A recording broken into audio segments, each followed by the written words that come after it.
ಓಂ ನಮಃ ಸಿದ್ಧೇಭ್ಯಃ.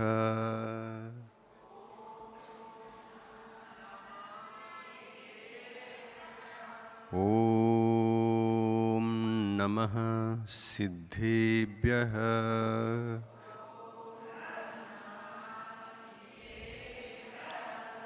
ಓಂ ನಮಃ ಸಿದ್ಧೇಭ್ಯಃ.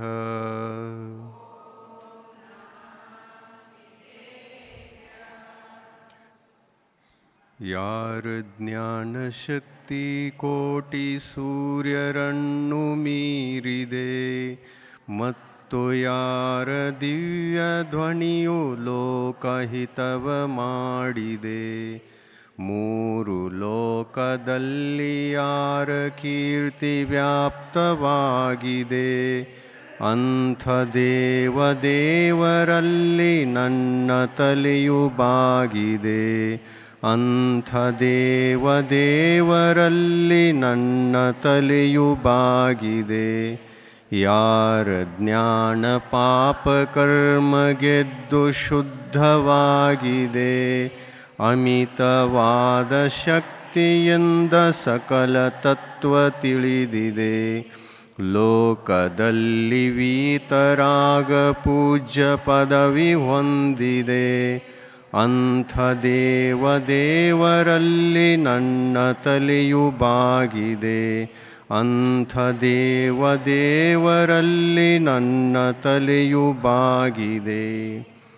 पंचपरमेष्टि भगवान की, अहिंसा परमो धर्म की, आचार्य गुरुवर श्री विद्यासागर मुनि महाराज की,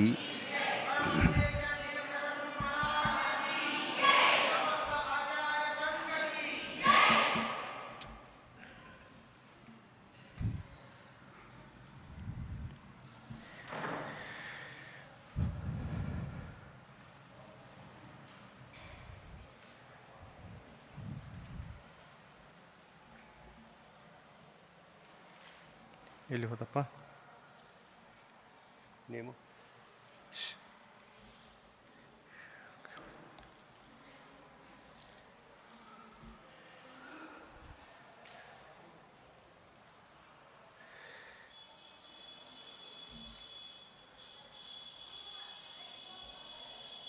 ಸುಂದರಲ್ಲಿ ಓದೋದಿತ್ತಲ್ಲ ಅಲ್ಲಿ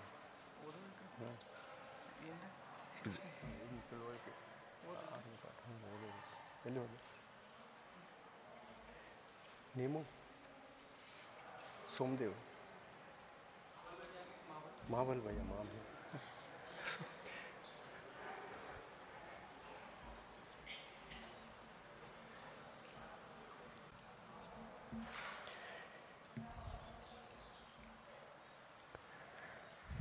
ಮುಂದೆ ಆಚಾರ್ಯ ಶ್ರೀಗಳವರ ಜೀವನ ಚರಿತ್ರೆಯನ್ನು ಕುರಿತು ಒಂದು ಪುಸ್ತಕದ ಬಿಡುಗಡೆಯನ್ನು ಮಾಡಿದರು. ಈ ಪುಸ್ತಕ ಸಂಪೂರ್ಣ ಆಚಾರ್ಯ ಶ್ರೀಗಳವರ ಚರಿತ್ರೆಯನ್ನು ಅವರು ಮಾಡಿರತಕ್ಕಂತಹ ಈ ಒಂದು ಪಂಚಮ ಕಾಲದ 21ನೇ ಶತಮಾನದ ಧರ್ಮ ಪ್ರಭಾವನೆ ಯಾವ ಥರದಲ್ಲಿ ಆಗಿದೆ ಅನ್ನುವಂಥ ವಿಷಯಗಳನ್ನು ಮತ್ತು ಅವರ ಮನೆ ತ್ಯಾಗ ಮಾಡಿ ಇಲ್ಲಿಯವರೆಗೆ ಮಾಡಿರತಕ್ಕಂತಹ ಧರ್ಮ ಪ್ರಭಾವನೆಯನ್ನು ಕುರಿತು ಒಳ್ಳೆಯ ಕನ್ನಡ ಸಾಹಿತ್ಯಿಕ ಭಾಷೆಯಲ್ಲಿ ಹಿಂದಿಯಿಂದ ಕನ್ನಡ ಭಾಷೆಗೆ ಮಾಡಿರತಕ್ಕಂತಹ ಈ ಪುಸ್ತಕ ಎಲ್ಲರಿಗೂ ಓದುವಂತಿದೆ. ಇದನ್ನು ಬರೆದವರು, ಅನುವಾದ ಮಾಡಿದವರು ಶಾಂತಿನಾಥ್ ಲಘಾರೆ ಬೋರ್ಗಾಂವ್ದವರು. ಇವರು ಶಿಕ್ಷಕರಾಗಿದ್ದಾರೆ. ಬೇಡಿಕಾಳ ಹೈಸ್ಕೂಲಿನಲ್ಲಿ ಶಿಕ್ಷಕರಾಗಿ ನಿವೃತ್ತಿಯನ್ನು ಕೂಡ ಹೊಂದಿದ್ದಾರೆ. ಈಗ ಅವರು ನಿವೃತ್ತಿಯನ್ನು ಹೊಂದುವಕ್ಕಿಂತ ಮೊದಲಿನಿಂದಲೇ ಎಷ್ಟೋ ಪುಸ್ತಕಗಳನ್ನು ಬರೆದು ಜೈನ ಧರ್ಮದಲ್ಲಿ ಬೇಕಾಗುವಂತಹ ಬೇಸಿಕ್ ಜ್ಞಾನ ಯಾವುದು ಬೇಕೋ ಅಂಥ ವಿಷಯದಲ್ಲಿ ಎಷ್ಟೋ ಸಣ್ಣ ಸಣ್ಣ ಪುಸ್ತಕಗಳನ್ನು ಬರೆದಿದ್ದಾರೆ. ನಿಮ್ಮ ಕೈಯಲ್ಲಿ ಇರತಕ್ಕಂತಹ ಜಿನ ಸಂಸ್ಕಾರ ಅನ್ನುವಂಥದ್ದನ್ನು ಕೂಡ ಇವರೇ ಅನುವಾದವನ್ನು ಮಾಡಿದವರು. ಅದು ಮರಾಠಿಯಲ್ಲಿತ್ತು. ನಮ್ಮ ಸಂಘದ ಮುನಿಗಳಾಗಿರ್ತಕ್ಕಂತಹ ಅಕ್ಷಯ್ ಸಾಗರ್ ಮಹಾರಾಜರು ಅದನ್ನು ಬರೆದಿದ್ದರು. ಅದನ್ನು ಕನ್ನಡಕ್ಕೆ ಇವರೇ ಮಾಡಿದ್ದಾರೆ. ಈ ಒಂದು ಶಿಬಿರಿನಲ್ಲಿ ಈ ಪುಸ್ತಕವನ್ನು ಶಿಬಿರ ರೂಪವಾಗಿ ಕಲಿಯುವಂತಹ ಭಾಗ್ಯ ನಿಮ್ಮದಾಯಿತು. ಈ ಪುಸ್ತಕ ಮರಾಠಿಯಲ್ಲಿತ್ತು, ಕನ್ನಡದಲ್ಲಿ ಇರಲಿಲ್ಲ. ಈಗ ಕನ್ನಡದಲ್ಲೂ ಕೂಡ ಈ ಪುಸ್ತಕ ಎಲ್ಲರ ಕೈಯಲ್ಲಿ ಇದೆ ಅನ್ನೋದು ನಿಮ್ಮ ಪುಣ್ಯ. ಇಂಥ ಸಾಹಿತ್ಯವನ್ನು ಕನ್ನಡದಿಂದ ಅಥವಾ ಮರಾಠಿಯಿಂದ ಸುಲಭವಾದ ಕನ್ನಡ ಭಾಷೆಯಲ್ಲಿ ತಂದು ಜನಗಳಿಗೆ ಉಪಕಾರವಾಗುವಂತಹ ಕಾರ್ಯವನ್ನು ಅವರು ಸಾಕಷ್ಟು ಮಾಡಿದ್ದಾರೆ. ಅವರಿಗೆ ಚಪ್ಪಾಳೆ ತಟ್ಟಬೇಕು.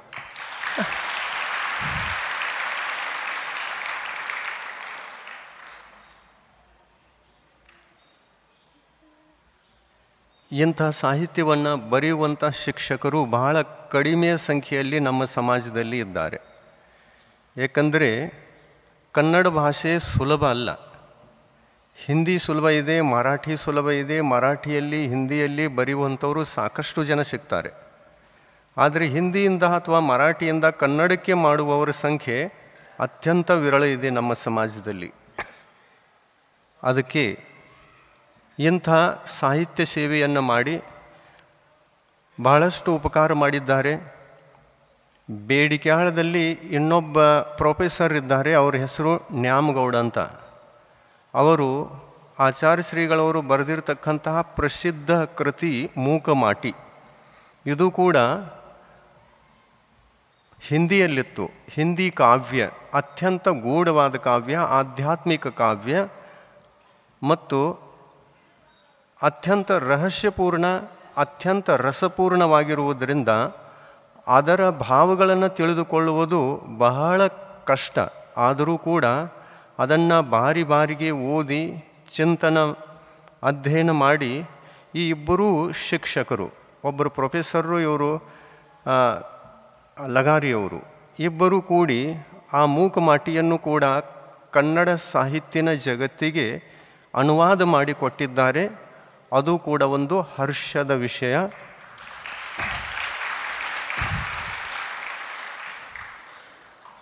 ಅವರಿಗೆ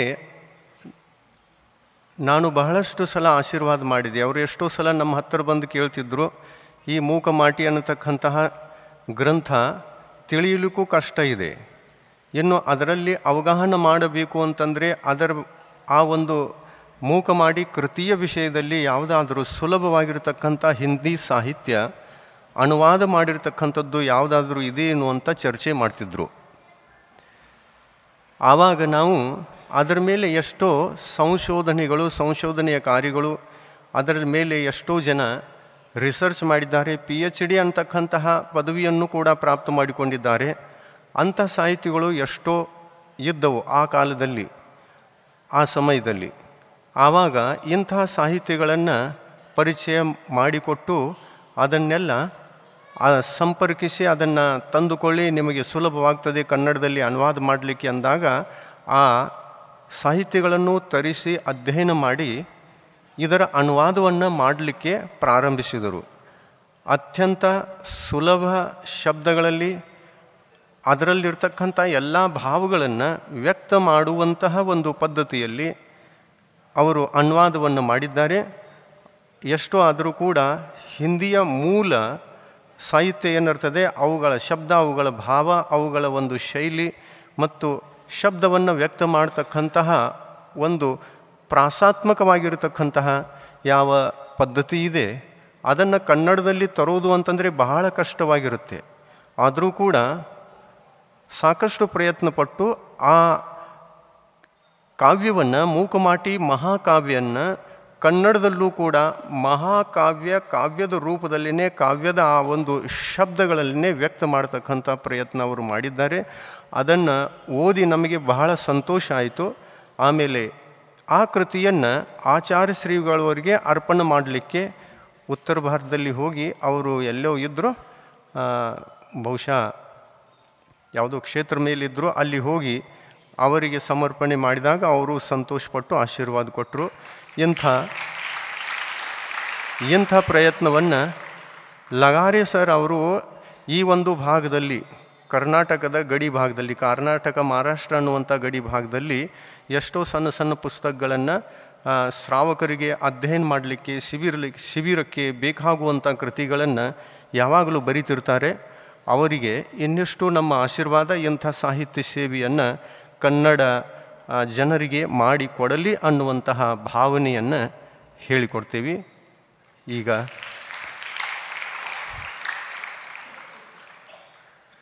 ಈಗ ನಾವು ನಿನ್ನೆ ನಿಂತು ಹೋಗಿರತಕ್ಕಂಥ 11ನೆಯ ಪಾಠ ಅದನ್ನು ತಿಳ್ಕೊಳ್ಳೋಣ. ಪಾತ್ರರ ವಿಷಯದಲ್ಲಿ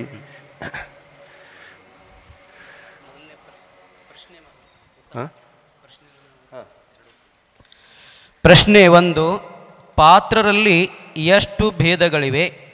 ಪಾತ್ರಗಳಲ್ಲಿ ಎಷ್ಟು ಭೇದಗಳು? ಪುಸ್ತಕ ತೊಗೊಂಡಿದ್ದೀರಲ್ಲ ಎಲ್ಲರೂ? ಈ ಪಾಠ ಸರಿಯಾಗಿ ತಿಳ್ಕೊಳ್ಳೋದಿದೆ, ಬಹಳ ಅರ್ಥಪೂರ್ಣ. ಪಾತ್ರರಲ್ಲಿ 3 ಭೇದಗಳಿವೆ: ಸುಪಾತ್ರರು, ಕುಪಾತ್ರರು, ಅಪಾತ್ರರು. ಪಾತ್ರರಲ್ಲಿ 3 ಭೇದಗಳೆಂದು ತಿಳಿದುಕೊಳ್ಳಬೇಕು.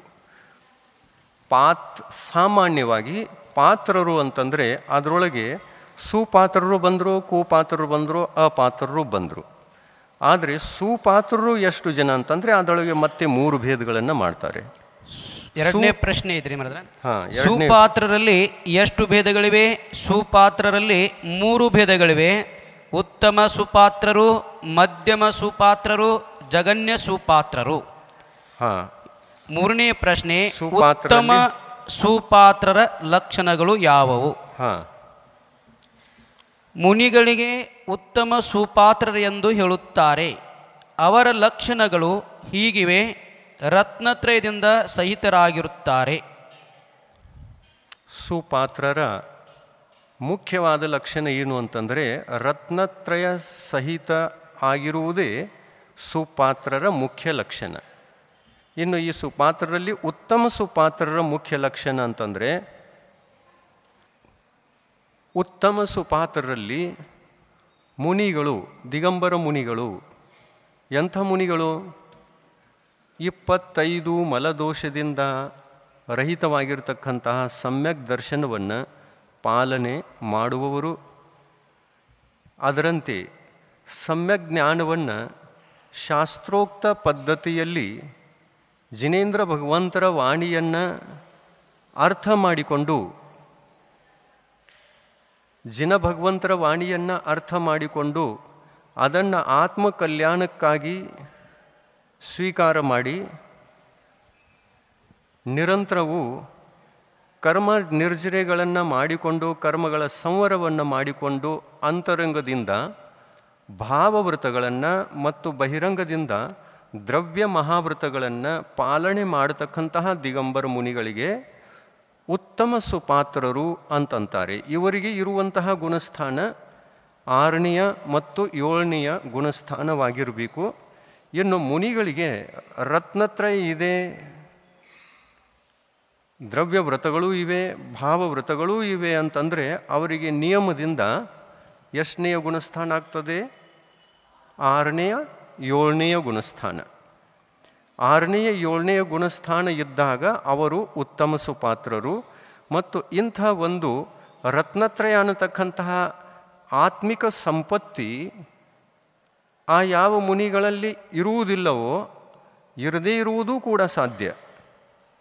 ಯಾವ ದಿಗಂಬರ ಮುನಿಗಳಲ್ಲಿ ರತ್ನತ್ರಯ ಇಲ್ಲವೋ ಅವರಿಗೂ ಕೂಡ ಯಾವುದಾದ್ರೂ ಒಂದು ಗುಣಸ್ಥಾನ ಇದ್ದೇ ಇರ್ತದೆ ಅಲ್ಲ.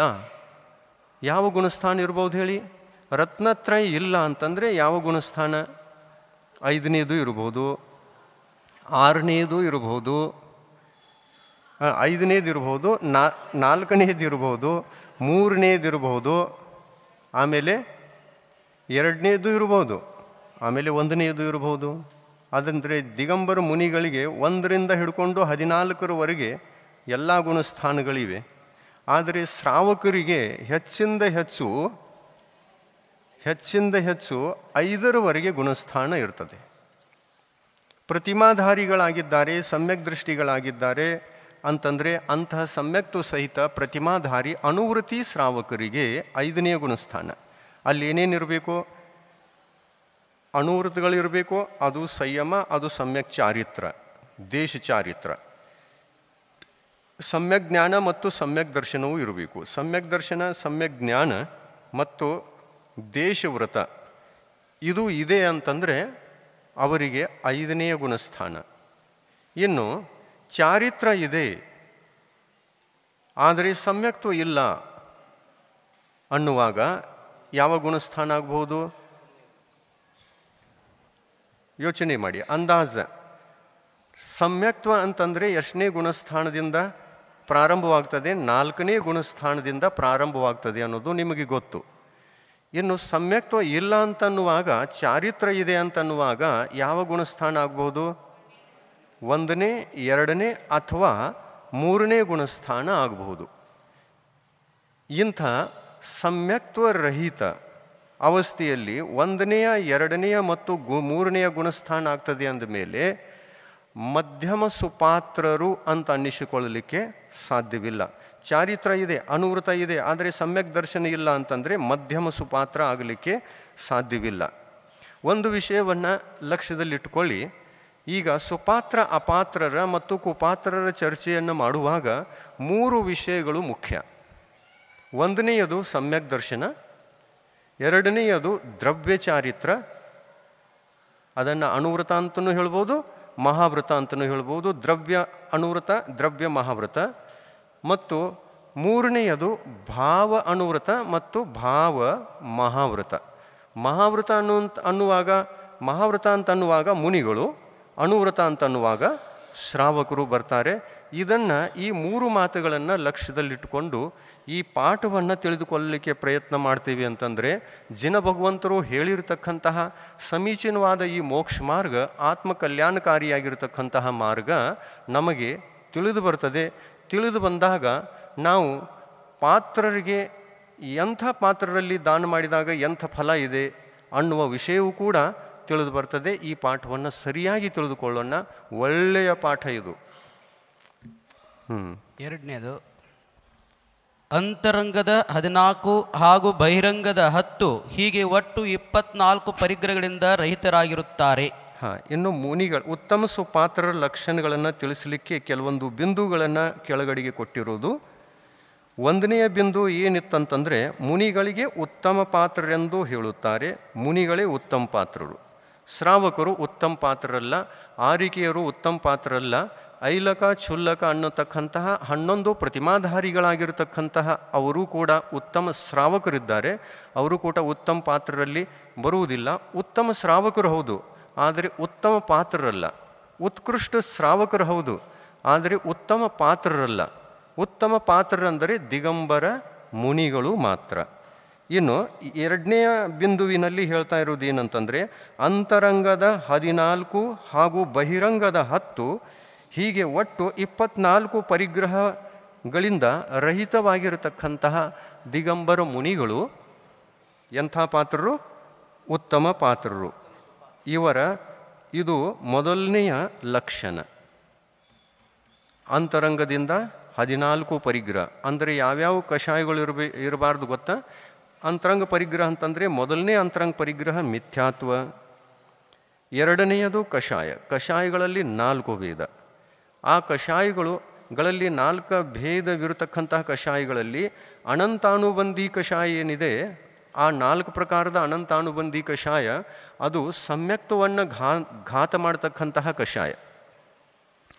ಮಿಥ್ಯಾತ್ವ ಕರ್ಮ ಸಮ್ಯಕ್ತ್ವವನ್ನು ಘಾತಿಸ್ತದೆ ಯಾವ ಥರ, ಅದೇ ಥರ ಎಲ್ಲ ಕಷಾಯಗಳಲ್ಲಿ ಒಂದು ಅನಂತಾನುಬಂಧಿ ಕಷಾಯ ಅನ್ನುವಂತಹ ಕಷಾಯ ಇದೆ. ಆ ಕಷಾಯ ಯಾವುದನ್ನು ಘಾತಿಸ್ತದೆ ಅಂತಂದರೆ ಸಮ್ಯಕ್ ದರ್ಶನವನ್ನೇ ಘಾತಿಸುತ್ತೆ. ನಮ್ಮ ಧರ್ಮದಲ್ಲಿ 3 ಪ್ರಕಾರದ ಧರ್ಮದಲ್ಲಿ ಸಮ್ಯಕ್ತ್ವ ಧರ್ಮವನ್ನು ಘಾತಿಸ್ತು ಅಂತಂದರೆ ಸಮ್ಯಕ್ ಜ್ಞಾನದ ಧರ್ಮವನ್ನು ಕೂಡ ಅದು ಘಾತಿಸ್ತದೆ ಅಂತ ಅರ್ಥ. ಏಕೆಂದರೆ ಸಮ್ಯಕ್ ದರ್ಶನ, ಸಮ್ಯಕ್ ಜ್ಞಾನ ಇವು ಒಟ್ಟಿಗೆ ಇರ್ತವೆ, ಬೇರೆ ಬೇರೆ ಆಗಿರೋಲ್ಲ. ಸಮ್ಯಕ್ ದರ್ಶನ ನಷ್ಟ ಆಗಿ ಸಮ್ಯಕ್ ಜ್ಞಾನ ಉಳಿಯಿತು, ಈ ಥರ ಆಗಲಿಕ್ಕೆ ಸಾಧ್ಯ ಇಲ್ಲ. ಸಮ್ಯಕ್ ಜ್ಞಾನ ನಷ್ಟ ಆಗಿ ಸಮ್ಯಕ್ತು ಉಳಿಯಿತು, ಆ ಥರನೂ ಆಗಲಿಕ್ಕೆ ಸಾಧ್ಯ ಇಲ್ಲ. ಸಮ್ಯಕ್ ದರ್ಶನ ಇದೆ ಅಂತಂದರೆ ಸಮ್ಯಕ್ ಜ್ಞಾನವೂ ಇದೆ, ಸಮ್ಯಕ್ ಜ್ಞಾನ ಇದೆ ಅಂತಂದರೆ ಸಮ್ಯಕ್ ದರ್ಶನವೂ ಕೂಡ ಸುರಕ್ಷಿತವಾಗಿದೆ. ಇನ್ನು ಇಂಥ ಎರಡೂ ಧರ್ಮಗಳನ್ನು ಘಾತಿಸುವಂತಹ ಶಕ್ತಿ ಯಾವ ಕರ್ಮಗಳಿಗಿದೆ ಅಂತಂದರೆ ಜಿನ ಭಗವಂತರು ಹೇಳೋದೇನು, ಅಂತರಂಗ ಪರಿಗ್ರಹಕ್ಕೆ ಇದೆ. ಎಂಥ ಅಂತರಂಗ ಪರಿಗ್ರಹ? ಮಿಥ್ಯಾತ್ವ ಅನ್ನತಕ್ಕಂಥ ದರ್ಶನ ಮೋಹಿನಿ ಕರ್ಮ, ಮಿಥ್ಯಾತ್ವ ಕರ್ಮದಲ್ಲಿ ಆ ಶಕ್ತಿ ಇದೆ. ಆಮೇಲೆ ಸಮ್ಯಕ್ ಮಿಥ್ಯಾತ್ವ ಅನ್ನತಕ್ಕಂತಹ ಕರ್ಮಕ್ಕೂ ಆ ಶಕ್ತಿ ಇದೆ. ಸಮ್ಯಕ್ ಮಿಥ್ಯಾತ್ವ ಕರ್ಮ ಉದಯದಲ್ಲಿರುವಾಗ 4ನೇ ಗುಣಸ್ಥಾನ ಆಗಲಿಕ್ಕೆ ಸಾಧ್ಯ ಇಲ್ಲ, ಅದು 3ನೇ ಗುಣಸ್ಥಾನ ಆಗ್ತದೆ.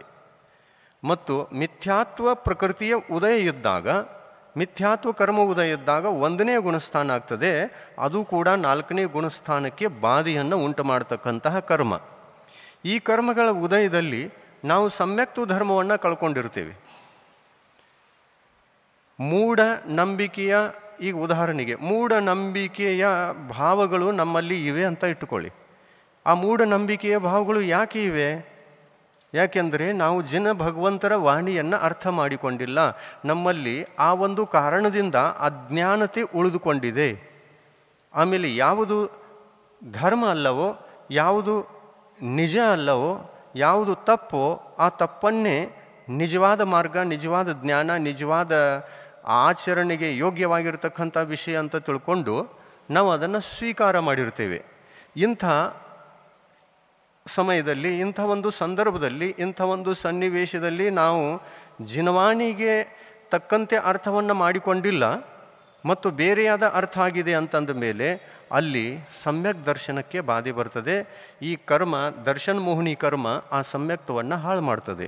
ಅದೇ ಥರ ಅನಂತಾನುಬಂಧಿ ಕರ್ಮವೂ ಕೂಡ ಆ ಸಮ್ಯಕ್ತ್ವ ಧರ್ಮವನ್ನು ಹಾಳು ಮಾಡಲಿಕ್ಕೆ ಕಾರಣ ಆಗ್ತದೆ. ಈ ಥರದಲ್ಲಿ ಸಮ್ಯಕ್ತ್ವ ಧರ್ಮವನ್ನು ಹಾಳು ಮಾಡತಕ್ಕಂತಹ ಶಕ್ತಿ ಕಷಾಯಗಳಿಗೂ ಇದೆ ಮತ್ತು ಮಿಥ್ಯಾತ್ವಕ್ಕೂ ಇದೆ. ಕಷಾಯಗಳಿಗೂ ಇದೆ ಅಂತಂದರೆ ಅದು ಕೇವಲ ಅನಂತಾನುಬಂಧಿ ಕಷಾಯಕ್ಕೆ ಇದೆ ಮತ್ತು ಮಿಥ್ಯಾತ್ವಕ್ಕೆ ಇದೆ. ಮತ್ತೊಂದು ಅಂತಂದರೆ ಸಮ್ಯಕ್ ಮಿಥ್ಯಾತ್ವಕ್ಕೆ ಇದೆ. ಈ ಕರ್ಮಗಳು ಎಷ್ಟದು? 6.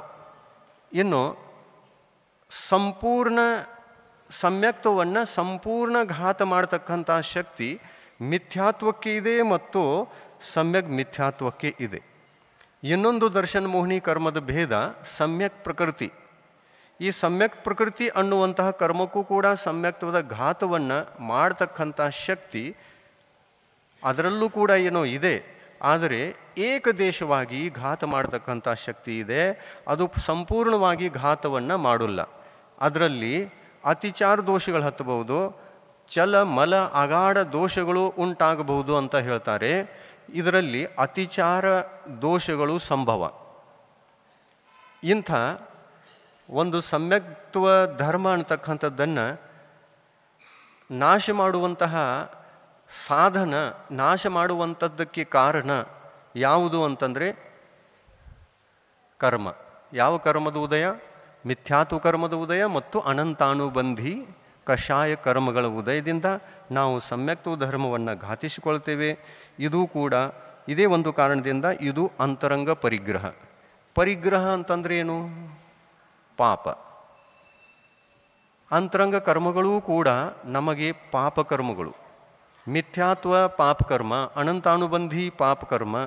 ಇಂಥ ಪಾಪಕರ್ಮದ ಉದಯದಲ್ಲಿ ನಾವು ನಮ್ಮ ಧರ್ಮವನ್ನು ಘಾತಿಸಿಕೊಂಡು ನಮ್ಮದೇ ಆಗಿರತಕ್ಕಂಥ ಈ ಕರ್ಮಗಳು, ನಮ್ಮವೇ ಆಗಿರತಕ್ಕಂಥ ನಮ್ಮ ಭಾವಗಳು, ಇವುಗಳಿಂದಲೇ ಸಮ್ಯಕ್ತ್ವವನ್ನು ಘಾತ ಮಾಡಿಕೊಂಡು ನಾವು 1ನೇ ಗುಣಸ್ಥಾನಕ್ಕೆ ಬರ್ತೇವೆ, ಅಥವಾ 3ನೇ ಗುಣಸ್ಥಾನಕ್ಕೆ ಬರ್ತೇವೆ, ಅಥವಾ 2ನೇ ಗುಣಸ್ಥಾನಕ್ಕೆ ಬರ್ತೇವೆ. 2ನೇ ಗುಣಸ್ಥಾನಕ್ಕೆ ಬರ್ತೇವೆ ಅಂತಂದರೆ ಅನಂತಾನುಬಂಧಿ ಕಷಾಯದಿಂದ ಸಮ್ಯಕ್ತ್ವ ಧರ್ಮವನ್ನು ಘಾತಿಸಿಕೊಂಡು 2ನೇ ಗುಣಸ್ಥಾನಕ್ಕೆ ಬರ್ತೀವಿ. 3ನೇ ಗುಣಸ್ಥಾನಕ್ಕೆ ಬರ್ತೀವಿ ಅಂತಂದರೆ ಸಮ್ಯಕ್ ಮಿಥ್ಯಾತ್ವ ದರ್ಶನ್ಮೋಹನೀಯ ಕರ್ಮ ಅನ್ನತಕ್ಕಂಥದ್ದು ಅದು ಉದಯಕ್ಕೆ ಬಂದಾಗ ನಾವು 3ನೇ ಗುಣಸ್ಥಾನಕ್ಕೆ ಬರ್ತೀವಿ. ಮತ್ತು 1ನೇ ಗುಣಸ್ಥಾನಕ್ಕೆ ಬರ್ತೀವಿ ಅಂತಂದರೆ ಮಿಥ್ಯಾತ್ವ ಕರ್ಮದ ಉದಯವಾದಾಗ 1ನೇ ಗುಣಸ್ಥಾನಕ್ಕೆ ಬರ್ತೀವಿ. ಈ ಥರದಲ್ಲಿ ಕರ್ಮಗಳ ಉದಯದ ನಿಮಿತ್ತದಿಂದ ಒಂದು ವೇಳೆ ನಾವು 1ನೇ ಗುಣಸ್ಥಾನಕ್ಕೆ ಬಂದಿದ್ದೇವೆ ಅಂತಂದರೆ ನಮ್ಮ ಅಂತರಂಗ ಧರ್ಮ ಭಾವ ಸಮ್ಯಕ್ತ್ವ ಅನ್ನತಕ್ಕಂಥದ್ದಕ್ಕೆ ಘಾತ ಬರುತ್ತೆ. ದ್ರವ್ಯ ಸಮ್ಯಕ್ತ್ವ ಅಂದರೆ ಏನು? ದ್ರವ್ಯ ಸಮ್ಯಕ್ತ್ವ ಅಂದರೆ ಹೊರಗಿನ 25 ಮಲದೋಷಗಳಿಂದ ನಮ್ಮ ಸಮ್ಯಕ್ತ್ವದ ಆಚರಣೆಯನ್ನು ಬದುಕಿಸಿಕೊಳ್ಳುವುದು. ಅದು ಅನಾಯತನಗಳಿಗೆ ಕಾರಣವಾಗಿರ್ತಕ್ಕಂಥದ್ದು. ಅನಾಯತನ ಅಂದರೆ ಕುದೇವ, ಕೂರು, ಕುಶಾಸ್ತ್ರ ಮತ್ತು ಇದನ್ನು ಮನ್ನಿಸುವಂತಹ ಭಕ್ತರು, ಇವರ ಕಾರಣದಿಂದಲೂ ಕೂಡ ನಮ್ಮ ಸಮ್ಯಕ್ತ್ವ ಹಾಳಾಗಬಹುದು. ಅದಕ್ಕಾಗಿ ಇವುಗಳಿಗೆ ಅನಾಯತನ ಅಂತ ಹೆಸರು ಕೊಟ್ಟರು. ಅನಾಯತನದ ನಿಮಿತ್ತದಿಂದಲೂ ಕೂಡ ನಮ್ಮ ಧರ್ಮ ಹಾಳಾಗಬಹುದು. ಕರ್ಮಗಳ ಉದಯದಿಂದಲೂ ಕೂಡ ನಮ್ಮ ಧರ್ಮ ಹಾಳಾಗಬಹುದು. ಅನಾಯತನಗಳ ಕಾರಣದಿಂದ ಧರ್ಮ ಹಾಳಾಗ್ತಾ ಇದೆ ಅಂತಂದರೆ ಅದು ಯಾವ ಥರ? ಈಗ ಎಲ್ಲಿ ಹೋಗಬಾರ್ದು ಅಲ್ಲಿ ಹೋದ್ರಿ, ಆಮೇಲೆ ಯಾವುದೋ ಭಯ ಮನಸ್ಸಿನಲ್ಲಿ ಉತ್ಪನ್ನ ಆಯಿತು. ಆ ಭಯದ ಕಾರಣದಿಂದ ತಲೆಬಾಗಿ ವಂದನೆ ಮಾಡಿ ದೋಷವನ್ನು ಹಚ್ಚಿಕೊಂಡ್ರಿ. ಆ ದೋಷ ಆಯಿತು ಅಂತಂದರೆ ಯಾವುದರಲ್ಲಿ ಆಯಿತು? ದ್ರವ್ಯ ಸಮ್ಯಕ್ತ್ವದಲ್ಲಿ ದೋಷ ಆಯಿತು, ದ್ರವ್ಯಾಚರಣೆಯಲ್ಲಿ ದೋಷ ಹತ್ತಿತು. ಇನ್ನು ಭಾವ ಸಮ್ಯಕ್ತ್ವದಲ್ಲಿ ದೋಷ ಹತ್ತಬೇಕು ಅಂತಂದರೆ ಕರ್ಮಗಳ ಉದಯದ ನಿಮಿತ್ತದಿಂದ ಆ ಧರ್ಮಕ್ಕೆ, ಸಮ್ಯಕ್ತ್ವ ಧರ್ಮಕ್ಕೆ ವಿರುದ್ಧವಾಗಿರತಕ್ಕಂತಹ ಪರಿಣಾಮಗಳು, ಭಾವಗಳು ಉತ್ಪನ್ನ ಆದಾಗ ಮತ್ತು ಆ ಕರ್ಮದ ಉದಯ ಬಂದಾಗ ನಮ್ಮ ಭಾವ ಸಮ್ಯಕ್ತ್ವ ನಾಶ ಆಗ್ತದೆ. ಇಂಥ ಒಂದು ವ್ಯವಸ್ಥೆ ಇದೆ. ಅಂತರಂಗ ಪರಿಗ್ರಹ ತ್ಯಾಗ ಆಗಿರಬೇಕು ಅಂತಂದರೆ ಯಾವ ಅಂತರಂಗ ಪರಿಗ್ರಹ ತ್ಯಾಗ ಆಗಬೇಕು? ಅಂತರಂಗ ಪರಿಗ್ರಹ ಕರ್ಮಗಳು, ಮಿಥ್ಯಾತ್ವ ಕರ್ಮ ಇದ್ದಿರಬಾರ್ದು ಮತ್ತು ಅನಂತಾನುಬಂಧಿ ಕಷಾಯಗಳು ಇದ್ದಿರಬಾರ್ದು. ಅಂತಂದಾಗ ನಮ್ಮ ಬದುಕಿನಲ್ಲಿ ಸಮ್ಯಕ್ತ್ವ ಸುರಕ್ಷಿತವಾಗಿ ಉಳಿದುಕೊಳ್ಳುತ್ತೆ. ದ್ರವ್ಯಲಿಂಗ ಹಾಗೂ ಭಾವಲಿಂಗ ಈ 2 ಲಿಂಗಗಳಿಂದ ಸಹಿತರಾಗಿದ್ದು ದ್ರವ್ಯ ಸಂಯಮ ಹಾಗೂ ಭಾವ ಸಂಯಮವನ್ನು ಹೊಂದಿದವರಾಗಿರುತ್ತಾರೆ. ಉತ್ತಮ ಸುಪಾತ್ರರು ದ್ರವ್ಯಲಿಂಗ ಹಾಗೂ ಭಾವಲಿಂಗ ಎರಡನ್ನೂ ಕೂಡ ಹೊಂದಿದವರಾಗಿರ್ತಾರೆ ಮತ್ತು ದ್ರವ್ಯ ಸಂಯಮ ಹಾಗೂ ಭಾವ ಸಂಯಮ ಎರಡೂ ಸಂಯಮವನ್ನೂ ಕೂಡ ಹೊಂದಿದವರಾಗಿರ್ತಾರೆ. ದ್ರವ್ಯ ಸಂಯಮ ಅಂತಂದ್ರೆ ಏನು? ಚಾರಿತ್ರಕ್ಕೆ 13 ಭೇದಗಳಿವೆ. ಮುನಿಗಳ ಚಾರಿತ್ರ 13 ಪ್ರಕಾರದ್ದು. ಪಂಚ ಮಹಾವ್ರತಗಳು, ಪಂಚ ಸಮಿತಿಗಳು ಮತ್ತು 3 ಗುಪ್ತಿಗಳು ಇವೇ ಮುಖ್ಯವಾಗಿರ್ತಕ್ಕಂತಹ ಚಾರಿತ್ರದ ಅಂಗಗಳು. ಈ 13 ಪ್ರಕಾರದ ಯಾವ ಚಾರಿತ್ರ ಇದೆ ಮುನಿಗಳಿಗೆ, ದಿಗಂಬರ ಮುನಿಗಳಿಗಿದೆ, ಅದರಲ್ಲಿ ಮೊದಲನೆಯದು ಪಂಚ ಮಹಾವ್ರತ. ಆ ಪಂಚ ಮಹಾವ್ರತಗಳಲ್ಲಿ ಅದರಲ್ಲೂ ಕೂಡ ಮೊದಲನೆಯದು ಅಹಿಂಸಾ ಮಹಾವ್ರತ, ಆಮೇಲೆ ಸತ್ಯ ಮಹಾವ್ರತ, ಅಚೌರ್ಯ ಮಹಾವ್ರತ. ಈ ವ್ರತಗಳನ್ನು ನಾವು ಬಾಹ್ಯ ರೂಪವಾಗಿಯೂ ಪಾಲಿಸ್ತೇವೆ, ಅಂತರಂಗದ ಪಕ್ಷದಿಂದಲೂ ಪಾಲಿಸ್ತೇವೆ. ಅಂತರಂಗ ಪಕ್ಷ ಭಾವ ಪಕ್ಷ, ಬಾಹ್ಯ ಪಕ್ಷ ಅದು ದ್ರವ್ಯ ಪಕ್ಷ. ದ್ರವ್ಯ ಅಂತಂದರೆ ಏನು? ದ್ರವ್ಯ ಅಂದರೆ ಬಾಹ್ಯ ಮತ್ತು ಅಂತರಂಗ ಅಂತಂದರೆ ಭಾವ. ಅಂತರಂಗ ಬಹಿರಂಗ, ಅಂತರಂಗ ಚಾರಿತ್ರ ಬಹಿರಂಗ ಚಾರಿತ್ರ, ದ್ರವ್ಯ ಚಾರಿತ್ರ ಬಹಿರಂಗ ಚಾರಿತ್ರ, ಭಾವಚಾರಿತ್ರ ಅಂತರಂಗ ಚಾರಿತ್ರ. ಭಾವಚಾರಿತ್ರ ನಮ್ಮ ಬದುಕಿಗೆ ಪ್ರಕಟವಾಗಬೇಕು ಅಂತಂದರೆ ನಾವು ಮಿಥ್ಯಾತ್ವ ಮತ್ತು ಕಷಾಯವೆನಿಸಿರತಕ್ಕಂತಹ ಸಮ್ಯಕ್ ಚಾರಿತ್ರಕ್ಕೆ ಘಾತ ಮಾಡತಕ್ಕಂತಹ ಕಷಾಯಗಳನ್ನು ತ್ಯಾಗ ಮಾಡಿರಬೇಕು. ಅದರಲ್ಲಿ ಮಹಾವ್ರತ ರೂಪ ಭಾವ ಮಹಾವ್ರತ ಪ್ರಕಟ ಆಗಬೇಕು ಅಂತಂದರೆ ಎಷ್ಟು ಕಷಾಯಗಳನ್ನು ಮತ್ತು ಯಾವ ಕಷಾಯಗಳನ್ನು ದಿಗಂಬರ ಮುನಿಗಳು ತ್ಯಾಗ ಮಾಡ್ತಾರೆ ಅಂತಂದರೆ ಅನಂತಾನುಬಂಧಿಯನ್ನು ತ್ಯಾಗ ಮಾಡಿದಾಗ ಸಮ್ಯಕ್ತ್ವ ಧರ್ಮ ಪ್ರಕಟವಾಯಿತು, ಭಾವ ಸಮ್ಯಕ್ತ್ವ ಪ್ರಾಪ್ತವಾಯಿತು. ಯಾಕಂದರೆ ಕಷಾಯಗಳು ಅಂತರಂಗದಲ್ಲಿವೆ ಅಲ್ಲ, ಇವು ಬಹಿರಂಗ ಪರಿಗ್ರಹಗಳಲ್ಲ, ಇವು ಅಂತರಂಗ ಪರಿಗ್ರಹಗಳು. ಇವುಗಳ ಉದಯವನ್ನು ಜಯಿಸುವುದು, ಇವು ಉದಯದಲ್ಲಿ ಇರಬಾರದ ಹಾಗೆ ಮಾಡುವುದು. ಇವುಗಳು ಉದಯದಲ್ಲಿ ಇರಬಾರದ ಹಾಗೆ ಮಾಡಬೇಕು ಅಂತಂದರೆ ಏನು ಮಾಡಬೇಕು, ಯಾವ ಥರ ಅದನ್ನು ಜಯಿಸಬೇಕು? ಪ್ರಶ್ನೆ. ಅದನ್ನು ಯಾವ ಥರದಲ್ಲಿ ಜಯಿಸಬೇಕು ಅಂತಂದರೆ, ಅನಂತಾನುಬಂಧಿ ಕಷಾಯ ಉದಯ ಆಗುವಾಗ ಯಾವ ಥರದ ಭಾವಗಳು ಪ್ರಕಟವಾಗ್ತವೆಯೋ ಅಂತಹ ಭಾವಗಳನ್ನು ಮಾಡುವುದಿಲ್ಲ ಅನ್ನುವಂತಹ ಸಂಕಲ್ಪದಿಂದ ನಾವು ಆ ಕಷಾಯವನ್ನು ಜಯಿಸಬೇಕು. ಆ ಕಷಾಯವನ್ನು ಆ ಕಷಾಯದ ಉದಯದಲ್ಲಿ ಅಂಥ ಕಷಾಯಗಳ ಉದಯದಿಂದ ಆಗುವಂತಹ ಭಾವಗಳನ್ನು ನಾವು ಜಯಿಸ್ತೇವೆ ಅಂತಂದರೆ ಭಾವ ಸಮ್ಯಕ್ತವೂ ಕೂಡ ಪ್ರಕಟವಾಗುತ್ತೆ. ಇದೇ ಥರ ಇನ್ನು ಮುನಿಗಳ ಚಾರಿತ್ರ ಧರ್ಮ, ಆ ಚಾರಿತ್ರ ಧರ್ಮವನ್ನು, ಭಾವಚಾರಿತ್ರ ಧರ್ಮವನ್ನು ನಾಶ ಮಾಡುವ ಶಕ್ತಿ ಯಾತಕ್ಕಿದೆ ಅಂತಂದರೆ ಕಷಾಯಗಳಿಗಿದೆ. ಏಕೆಂದರೆ ಕಷಾಯ ಚಾರಿತ್ರ ಮೋಹಿನಿ ಕರ್ಮ, ಚಾರಿತ್ರವನ್ನು ಸಂಯಮವನ್ನು ನಾಶ ಮಾಡತಕ್ಕಂತಹ ಕರ್ಮ. ಆ ಭಾವಚಾರಿತ್ರವನ್ನು ನಾಶ ಮಾಡುವಂತಹ ಶಕ್ತಿ ಯಾವ ಯಾವ ಕಷಾಯಗಳಿಗೆ ಇದೆ ಅನ್ನುವಂಥ ಪ್ರಶ್ನೆ ಮುಂದೆ ಬರುತ್ತೆ. ಭಾವಚಾರಿತ್ರವನ್ನು ಪ್ರಾಪ್ತ ಮಾಡಿಕೊಳ್ತಕ್ಕಂಥ ಮುನಿಗಳು ಈ ಅಂತರಂಗದ 25 ಕಷಾಯಗಳಲ್ಲಿ ಎಷ್ಟು ಕಷಾಯಗಳನ್ನು ಜಯಿಸಿದವರಾಗಿರ್ತಾರೆ ಅಂತಂದರೆ ಅನಂತಾನುಬಂಧಿ ಕಷಾಯವನ್ನು ಜಯಿಸಿದವರಾಗಿರ್ತಾರೆ. ಆಮೇಲೆ ಅಪ್ರತ್ಯಾಖ್ಯಾನಾವರ್ಣಿ ಕಷಾಯವನ್ನು ಕೂಡ ಜಯಿಸಿದವರಾಗಿರ್ತಾರೆ.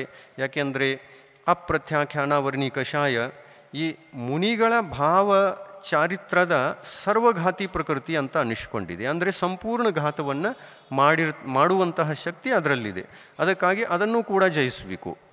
ಇನ್ನು ಪ್ರತ್ಯಾಖ್ಯಾನಾವರ್ಣಿ ಕಷಾಯ, ಪ್ರತ್ಯಾಖ್ಯಾನಾವರ್ಣಿ ಕಷಾಯವನ್ನು ಜಯಿಸಬೇಕು. ಯಾಕೆಂದರೆ ಅದು ಕೂಡ ಸರ್ವಘಾತಿ. ಯಾವ ಚಾರಿತ್ರಕ್ಕೆ? ಮುನಿಗಳ ಭಾವಚಾರಿತ್ರಕ್ಕೆ. ಈ ಪ್ರತ್ಯಾಖ್ಯಾನಾವರ್ಣೀಯ, ಅಪ್ರತ್ಯಾಖ್ಯಾನಾವರ್ಣೀಯ, ಅನಂತಾನುಬಂಧಿ ಇವು 4 4 ಮೂರಲೆ 12 ಕಷಾಯಗಳನ್ನು ಜಯಿಸಿ ಮತ್ತು ಮಿಥ್ಯಾತ್ವ ಪ್ರಕೃತಿಯನ್ನು, ಸಮ್ಯಕ್ ಮಿಥ್ಯಾತ್ವ ಪ್ರಕೃತಿಯನ್ನು ಜಯಿಸಿ ಯಾವ ಮುನಿಗಳು ಬಾಹ್ಯದಲ್ಲಿ ಪಂಚಮಹಾವ್ರತಗಳನ್ನು, ಪಂಚ ಸಮಿತಿಗಳನ್ನು ಮತ್ತು 3 ಗುಪ್ತಿಗಳನ್ನು ಪಾಲಿಸ್ತಾ ಇದ್ದಾರೆಯೋ, ಆ ಪಾಲನೆಯಲ್ಲಿ ಇರುವಂತಹ ಈ 13 ಪ್ರಕಾರದ ಚಾರಿತ್ರಕ್ಕೆ ದ್ರವ್ಯ ಚಾರಿತ್ರ ಮತ್ತು ಇದೇ ಒಂದು ದ್ರವ್ಯ ಚಾರಿತ್ರದ ಆಧಾರವಾಗಿ ಉತ್ಪನ್ನವಾಗತಕ್ಕಂಥ ಭಾವಚಾರಿತ್ರ, ಕಷಾಯಗಳ ಮತ್ತು ಮಿಥ್ಯಾತ್ವದ ವಿಜಯದಿಂದ ಭಾವಚಾರಿತ್ರ ಪ್ರಗಟ ಆಗಿಬಿಟ್ಟು ಈ ಥರ ಅವರಿಗೆ 6ನೇ ಮತ್ತು 7ನೇ ಗುಣಸ್ಥಾನ ಪ್ರಾಪ್ತವಾಗ್ತದೆ ಅನ್ನುವಂಥ ಈ ವಿಷಯ ನಿಮಗೆ ತಿಳಿದು ಬರದಿದ್ದರೂ ಕೂಡ ನಾವು ತಿಳಿಸುವಂಥ ಪ್ರಯತ್ನವನ್ನು ಮಾಡ್ತಾಯಿದ್ದೀವಿ. ಎಷ್ಟು ತಿಳಿದು ಬರ್ತದೆ ಅಷ್ಟು ಸರಿ. ಕಷಾಯ 25 ಕಷಾಯಗಳನ್ನು ಜಯಿಸುವಂತಹ ಕಾರ್ಯವನ್ನು ಯಾವ ಥರದಲ್ಲಿ ಮಾಡಬೇಕು ಅನ್ನುವಂಥ ವಿಷಯ ಸ್ವಲ್ಪರ ಮಟ್ಟಿಗೆ ತಿಳಿದು ಬಂದ್ರೂ ಕೂಡ, ಯಾಕೆಂದರೆ ನೀವು ಇನ್ನೂ ಪ್ರಾರಂಭಿಕ ಹಂತದಲ್ಲಿದ್ದೀರಲ್ಲ, ಏಕಕಾಲಕ್ಕೆ ಈ ವಿಷಯಗಳನ್ನೆಲ್ಲ ಹೇಳ್ತು ಅಂತಂದರೆ ತಿಳಿಯುವಂಥ ವಿಷಯ ಅಲ್ಲ. ಆದರೂ ಕೂಡ ತರಳ ಮಾಡಿ ಹೇಳುವಂಥ ಪ್ರಯತ್ನ ಮಾಡಿ ತಂದ್ರೂ ಕೂಡ ಒಂದು ಸಲ ಕಿವಿಯಿಂದ ಕೇಳಿದ್ದೇವೆ ಅಂತರೂ ಕೂಡ ಕೆಲವು ಶಬ್ದಗಳು ಗ್ರಹಣೆ ಆಗ್ಬೋದು, ಕೆಲವೊಂದು ಶಬ್ದಗಳ ಅರ್ಥವೂ ಕೂಡ ಗ್ರಹಣೆ ಆಗ್ಬೋದು. ಆಮೇಲೆ ಈ ಥರದಲ್ಲಿ ಮೊದಲನೇ ಬಾರಿಗೆ ಕೇಳುವಾಗ ಸ್ವಲ್ಪ ಗ್ರಹಣ ಆಯಿತು, ಇನ್ನೊಮ್ಮೆ ಕೇಳುವಾಗ ಮತ್ತಿಷ್ಟಾಯಿತು, ಮತ್ತೊಮ್ಮೆ ಕೇಳುವಾಗ ಮತ್ತಿಷ್ಟಾಯಿತು, ಇನ್ನೊಮ್ಮೆ ಕೇಳುವಾಗ ಎಲ್ಲ ಆಯಿತು. ಈ ಥರದಲ್ಲಿ ಎಷ್ಟೋ ಸಲ ಕೇಳಿದಾಗ ಈ ವಿಷಯಗಳನ್ನು ತಿಳಿದುಕೊಳ್ಳಲಿಕ್ಕೆ ಸಾಧ್ಯತೆ ಇದೆ. ಅದಕ್ಕಾಗಿ ಬಾರಿಗೆ ಯಾಕೆಂದರೆ ಇದು ಎಲ್ಲ ತತ್ವ ಚರ್ಚೆ. ಆತ್ಮಕಲ್ಯಾಣದ ವಿಷಯ ಅಂತಂದರೆ ಇದು ಆಧ್ಯಾತ್ಮಿಕ ತತ್ವಗಳ ವಿಷಯ. ಆತ್ಮ ಏನು, ಕರ್ಮ ಏನು, ಶರೀರ ಏನು, ಬಂಧ ಏನು, ಸಂವರ ಏನು, ನಿರ್ಜರ ಏನು, ರತ್ನತ್ರಯ ಏನು, ಧರ್ಮ ಏನು, ಅಧರ್ಮ ಏನು, ಪಾಪ ಏನು, ಪುಣ್ಯ ಏನು, ಈ ಎಲ್ಲ ವಿಷಯ ಸೇರ್ತಿದ್ದಕ್ಕೆ. ಇಂಥ ಎಲ್ಲ ವಿಷಯ ಸೇರಿದಾಗ ಆ ಸ್ವಲ್ಪ ವಿಷಯವನ್ನು ನಾವು ಅಧ್ಯಯನ ಮಾಡ್ತಾ ಕಲಿತಾ ಹೋಗ್ತೀವಿ ಅಂತಂದರೆ ಇಂಥ ಶಿಬಿರಗಳು ಒಂದು 4-5 ಶಿಬಿರಗಳ ಆದವು ಅಂತಂದರೆ ನೀವು ಎಲ್ಲರಿಗೂ ಇದು ತಿಳಿಯಲಿಕ್ಕೆ ಶುರುವಾಗುತ್ತೆ. ಒಂದೇ ದಿನದಲ್ಲಿ, ಒಂದೇ ತಾಸಿನಲ್ಲಿ ಕೆಲವ್ರು ಏನು ಮಾಡ್ತಾರೆ, ನಮ್ಮ ಹತ್ತಿರ ಬಂದು ಜೈನ ಧರ್ಮ ಅಂದರೆ ಏನು 5 ನಿಮಿಷದೊಳಗೆ ಹೇಳಿ. ಅದು ಯಾವ ಥರ ಹೇಳಲಿಕ್ಕೆ ಸಾಧ್ಯ ಇದೆ ಮತ್ತು ನೀವು ತಿಳಿದುಕೊಳ್ಳಲಿಕ್ಕೆ ಯಾವ ಥರ ಸಾಧ್ಯ ಇದೆ? ಸಾಧ್ಯವೇ ಇಲ್ಲ. ಜೈನ ಧರ್ಮದ ತತ್ವಗಳು, ತಿಳಿದುಕೊಳ್ಳತಕ್ಕಂತಹ ತತ್ವಗಳು, ವಿಚಾರ ಮಾಡ್ತಕ್ಕಂಥ ತತ್ವಗಳು ಕೇವಲ ಕೇಳುವ ಮಾತ್ರದಿಂದ ಗೊತ್ತಾಯಿತು ಅನ್ನುವಂಥ ವಿಷಯಗಳಲ್ಲ. ಅದರ ಮೇಲೆ ನಾವು ಮನನವನ್ನು ಕೂಡ ಮಾಡಬೇಕು, ಚಿಂತನೆ ಮಾಡಬೇಕು, ಮನನ ಮಾಡಿಕೊಳ್ಳಬೇಕು, ಅವುಗಳನ್ನು ವಿಚಾರಿಸಬೇಕು, ಅಂತರಂಗದಲ್ಲಿ ಚಿಂತನೆ ಮಾಡಿಕೊಳ್ಳಬೇಕು. ಅಂದಾಗ ಅವು ತಿಳಿಯಲಿಕ್ಕೆ ಶುರು ಆಗ್ತವೆ. ಕೇವಲ ಕೇಳುವ ಮಾತ್ರದಿಂದ ತಿಳಿಯಲ್ಲ. ಆದರೂ ಇದಕ್ಕೊಂದು ಪ್ರಯತ್ನ, ಪುರುಷಾರ್ಥ ನಿಮ್ಮೆಲ್ಲರದ್ದು ನಡೆದಿದೆ ಅನ್ನುವುದರಲ್ಲಿ ಯಾವ ಸಂಶಯವೂ ಇಲ್ಲ. ಏಕೆಂದರೆ ಪ್ರತಿನಿತ್ಯ ರುಚಿಪೂರ್ವಕವಾಗಿ ಇದನ್ನು ಕೇಳ್ತಾ ಇದ್ದೀರಿ ಅಂದಮೇಲೆ ಕೇಳುವಂಥ ಹಂಬಲ, ಕೇಳುವಂತಹ ಒಂದು ಉತ್ಸಾಹ ನಿಮ್ಮಲ್ಲೇನಿದೆ ಅದು ಶುಭ ಲಕ್ಷಣ ಅಂತ ಅನ್ನಬಹುದು. ಈ ಶುಭ ಲಕ್ಷಣವನ್ನು ಇರಿಸಿಕೊಂಡ್ರಿ ಅಂತಂದರೆ ಮುಂದಿನ ವರ್ಷವೂ ಶಿಬಿರ ಇಲ್ಲಿ ಆಗಬಹುದು.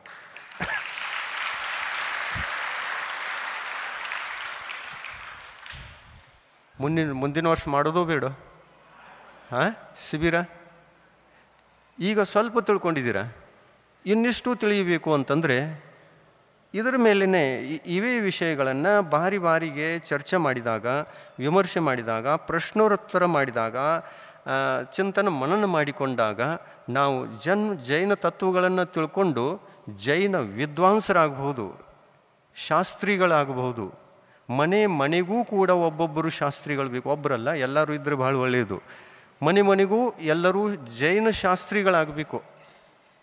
ಯಾವುದೇ ಜೈನ ಧರ್ಮದ ಶಾಸ್ತ್ರದ ಪ್ರಶ್ನೆಯನ್ನು ನಿಮಗೆ ಕೇಳಿದರು ಅಂತಂದರೆ ಸರಿಯಾಗಿ ಶಾಸ್ತ್ರೋಕ್ತ ಪದ್ಧತಿಯಿಂದ ಆ ತಾತ್ವಿಕ ಉತ್ತರವನ್ನು ಕೊಡುವಂತಹ ಶಕ್ತಿ ಎಲ್ಲರಿಗೂ ಬೇಕು. ಆವಾಗ ಕಲ್ಯಾಣ ಆಗುತ್ತೆ. ಇದ್ರ ಕಲ್ಯಾಣ ಆಗೋದು ಕಷ್ಟ ಆಗುತ್ತೆ. ಜ್ಞಾನ ಇಲ್ಲದೆ ಕಲ್ಯಾಣ ಇಲ್ಲ. ಜೈನ ಧರ್ಮ ಕೇವಲ ಕ್ರಿಯಾಕಾಂಡಗಳಿಂದ ಪೂರ್ಣವಾಗ್ತದೆ ಮತ್ತು ಆ ಕ್ರಿಯಾಕಾಂಡಗಳಿಂದ ಜೀವ ಮುಕ್ತಿಯನ್ನು ಸಾಧಿಸಿಕೊಳ್ತಾನೆ, ಪಡಿತಾನೆ ಅನ್ನುವಂಥದ್ದಿಲ್ಲ. ಆತ್ಮಿಕವಾಗಿ ನಮ್ಮ ಭಾವಗಳನ್ನು, ನಮ್ಮ ಪರಿಣಾಮಗಳನ್ನು, ನಮ್ಮ ಅನುಭವಗಳನ್ನು ನಾವು ಅನುಭವಿಸಿದಾಗ ನಮ್ಮ ಕರ್ಮಗಳು ನಾಶವಾಗಿ ಆಮೇಲೆ ಜೀವಿಗೆ ಮೋಕ್ಷ ಆಗುತ್ತೆ. ಇಂಥ ಒಂದು ಧರ್ಮ 3 ಲೋಕದಲ್ಲಿಯೇ ಅತ್ಯಂತ ಶ್ರೇಷ್ಠವಾಗಿರತಕ್ಕಂತಹ, ತಾತ್ವಿಕವಾಗಿರತಕ್ಕಂತಹ, ವೈಜ್ಞಾನಿಕವಾಗಿರತಕ್ಕಂತಹ ಮನೋವೈಜ್ಞಾನಿಕ ಧರ್ಮ ಇದು. ಕೇವಲ ಭೌತಿಕ ವಿಜ್ಞಾನ ಅಲ್ಲ, ಮನೋವೈಜ್ಞಾನಿಕವಾಗಿರತಕ್ಕಂತಹ ಧರ್ಮ ಇದು. ಇದರಲ್ಲಿ ಮುಖ್ಯವಾಗಿ ಆತ್ಮ ಮತ್ತು ಕರ್ಮ ಮತ್ತು ಶರೀರ ಮತ್ತು ಬಾಹ್ಯ ಜಗತ್ತು, ಇದರ ಬಗ್ಗೆ ಬಹಳಷ್ಟು ಚರ್ಚೆ ಇದೆ ಜೈನ ಸಾಹಿತ್ಯದಲ್ಲಿ. ಇಂಥ ಸಾಹಿತ್ಯವನ್ನು ಓದಿದಾಗ ಸ್ವಲ್ಪ ಓದ್ತಾ ಅರ್ಥ ಮಾಡಿಕೊಂಡಾಗ ಎಲ್ಲ ತಿಳಿತದೆ. ಎಷ್ಟೋ ವಿಷಯ ತಿಳಿದು ಬಂದಿದೆ ಮೊದಲನೇ ಶಿಬಿರದಿಂದ. ತಿಳಿತೋ ಅಥವಾ ಇಲ್ಲ? ಏನೇನು ತಿಳಿತು ನಿಮಗೆ? ಈ ಒಂದು 8 ದಿನಗಳಲ್ಲಿ 9ನೇ ದಿವಸ ಅಲ್ಲ ಇದು 9ನೇ ದಿನ. 9ನೇ ದಿನ ಎಷ್ಟೋ ವಿಷಯಗಳನ್ನು ನೀವು ಕೇಳಿದಿರಿ, ಭಾಳ ಲಕ್ಷ ಕೊಟ್ಟು ಕೇಳ್ತಿದ್ದೀರಿ.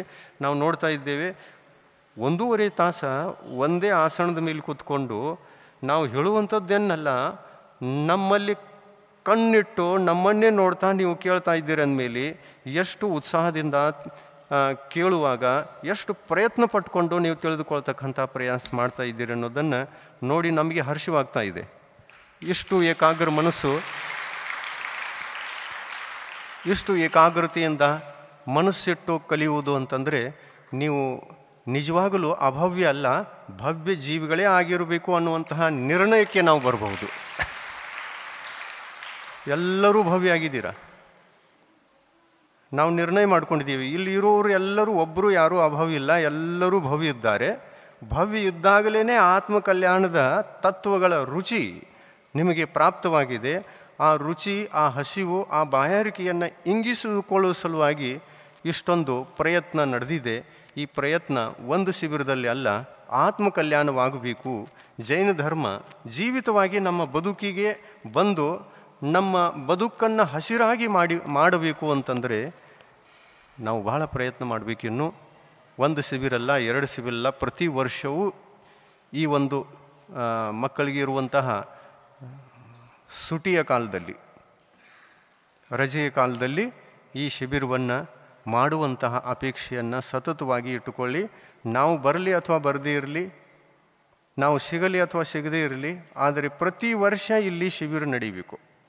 ಇದರಿಂದ ಜೈನ ಸಾಹಿತ್ಯ ಏನು, ಜೈನ ಸಾಹಿತ್ಯದಲ್ಲಿ ಹೇಳಿರ್ತಕ್ಕಂಥ ತೀರ್ಥಂಕರರ ದಿವ್ಯ ತತ್ವಗಳೇನು ಅದನ್ನು ತಿಳಿದುಕೊಳ್ತಕ್ಕಂಥ ಅವಕಾಶ ಬರ್ತದೆ. ನಾವು ಜೈನ ತತ್ವಗಳನ್ನು ಅರಿಯದೇ ಜೈನರಾಗಲಿಕ್ಕೆ ಸಾಧ್ಯವಿಲ್ಲ. ಅದಕ್ಕಾಗಿ ತತ್ವಜ್ಞಾನವನ್ನು ಬೆಳೆಸಿಕೊಳ್ತಕ್ಕಂತಹ ಪ್ರಯತ್ನ, ಪುರುಷಾರ್ಥ ಮನೆ ಮನೆಗೂ ನಡೆಯಬೇಕು. ಎಲ್ಲರಿಗೂ ನಮ್ಮ ಮಕ್ಕಳಿಗೆ ಬೇಸಿಕ್ ನಾಲೆಜ್ ಆಗಿದೆಯೋ ಇಲ್ಲೋ ತಂದೆ ತಾಯಿಗಳಿಗೆ ಈ ಲಕ್ಷ್ಯ ಕೊಡಬೇಕು. ಬರೇ ಒಂದು ಲೌಕಿಕ ವಿದ್ಯೆಯನ್ನು ಕಲಿತು ಈ ಭೌತಿಕ ಜೀವನವನ್ನು, ಶಾರೀರಿಕ ಜೀವನವನ್ನು ಸುಖಮಯವಾಗಿ ಜೀವಿಸಿ ಬಿಡುವುದೇ ಬದುಕಿನ ಸಾರ್ಥಕತೆ ಅಲ್ಲ. ನಾವು ಒಳ್ಳೆಯವರಾಗಬೇಕು. ಇನ್ನು ಧಾರ್ಮಿಕ ರೂಪದಲ್ಲಿ ಒಳ್ಳೆಯವರಾಗಬೇಕು, ಭೌತಿಕ ರೂಪದಲ್ಲಿ ಒಳ್ಳೆಯವರಾಗಬೇಕು. ಇಂಥ ಪ್ರಯತ್ನ ಮಾಡಿ ಅಂತ ನಮಗೆ ಅಂತರಂಗದಿಂದ ನಿಮಗೆ ಭಾಳ ಆಶೀರ್ವಾದ ಮಾಡಬೇಕು, ಕರುಣಾ ಮಾಡಬೇಕು, ದಯಾ ಮಾಡಬೇಕು ಅನ್ನೋವಂಥದ್ದು ಬರ್ತದೆ. ಆದರೆ ನೀವು ನಮಗಷ್ಟು ಸಹಾಯ ಮಾಡಿ ನೀವು ಬರುವಂತಹ ಕೆಲಸವನ್ನು, ಓದುವಂತಹ ಕೆಲಸವನ್ನು ಮಾಡಿದಿರಿ, ಕಲಿದುಕೊಳ್ತಕ್ಕಂಥ ಕೆಲಸವನ್ನು ಮಾಡಿದಿರಿ ಅಂತಂದರೆ ನಾವು ಕೊಟ್ಟಿರುವಂತಹ ಸಮಯ ಸಾರ್ಥಕ ಆಗಬಹುದು. ಮಾಡ್ತಿರಲ್ಲ? ಪ್ರತಿ ವರ್ಷ ಶಿಬಿರ ಮಾಡವ್ರೇನು? ಮೌನ ಆದ್ರಿ?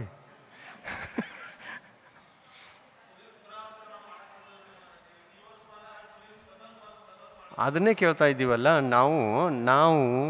ನಾವು ಅಕ್ಕಪಕ್ಕದಲ್ಲಿ ಎಲ್ಲಿದ್ದರೆ ಬರ್ಬೋದು, ಆದರೆ ಪ್ರತಿ ವರ್ಷ ಇದೇ ತರಹ ನಡೆಸುವವರೇನು? ಶಿಬಿರನ್ನು ನಡೆಸ್ತೀರೇನು? ಮತ್ತು ಸಂಕೇತ ಮಾಡಿಯಲ್ಲ, ಹೇಗೆ ಸಂಕೇತ ಮಾಡಿಯಲ್ಲ, ಯಾವ ಥರ ನಡೆಸೋರು? ಸಂಕೇತ ಮಾಡಿ ಅಂತಂದ್ರೆ ಏನು? ಇಷ್ಟರ ಮಾಡ್ರಿ ಅಲ್ಲ, ಈ ಥರ ಮಾಡ್ರಿ ಅಂತ, ಈ ಥರ ಕೈ ಮೇಲೆ ಮಾಡ್ರಿ ಅಂತ. ಹಲೋ, ಭಾಳ ಸಾವಕಾಶ ತಿಳ್ಕೊಳ್ತಾರೆ.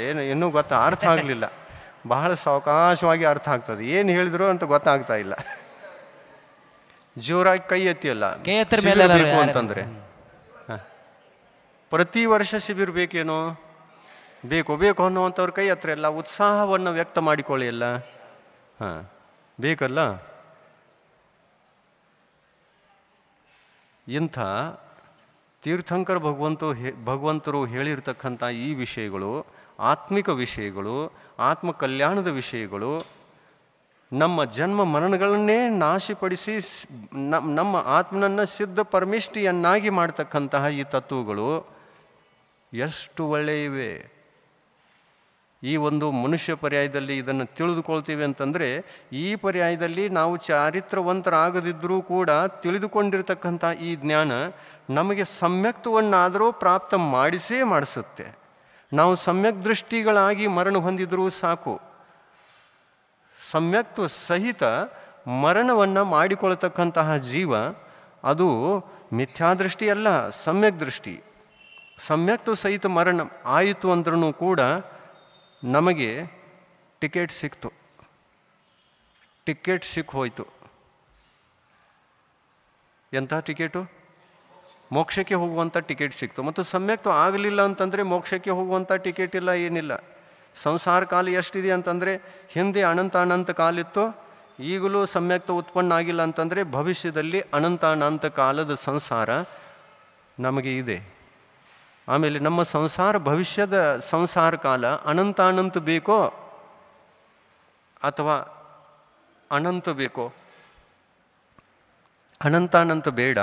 ಅನಂತ ಇರಲಿ ಅಂತಂದರೆ ಅದೆಷ್ಟು? ಸಮುದ್ರದ ನೀರನ್ನು ಬೊಗಸೆಯಲ್ಲಿ ಎಷ್ಟು ಪ್ರಾಪ್ತ ಮಾಡಿಕೊಂಡರೋ ಅಷ್ಟು ಅದು ಅನಂತ. ಈ ಅನಂತಕ್ಕೆ ಆದಿ ಇದೆ, ಮಧ್ಯ ಇದೆ, ಅಂತವೂ ಇದೆ. ಇದು ಅನಂತ. ಆದರೆ ಇದು ಅಸಂಖ್ಯಾತ ಅಲ್ಲ ಮತ್ತು ಸಂಖ್ಯಾತನೂ ಅಲ್ಲ. ಸಂಖ್ಯೆಗಳು 4 ಪ್ರಕಾರ. ಸಂಖ್ಯಾತ ಅಂದರೆ ನಾವು ಎಣಿಸುವಷ್ಟು ಇರುವಂತಹ ಸಂಖ್ಯೆ. ಗಣನೆಗೆ ಬರುವಂತಹ ಸಂಖ್ಯೆಗೆ ಸಂಖ್ಯಾತ ಅಂತೀವಿ. ಆಮೇಲೆ ಅಸಂಖ್ಯಾತ ಅಂತಂದರೆ ಗಣನೆಗೆ ಬಾರದ ಸಂಖ್ಯೆ.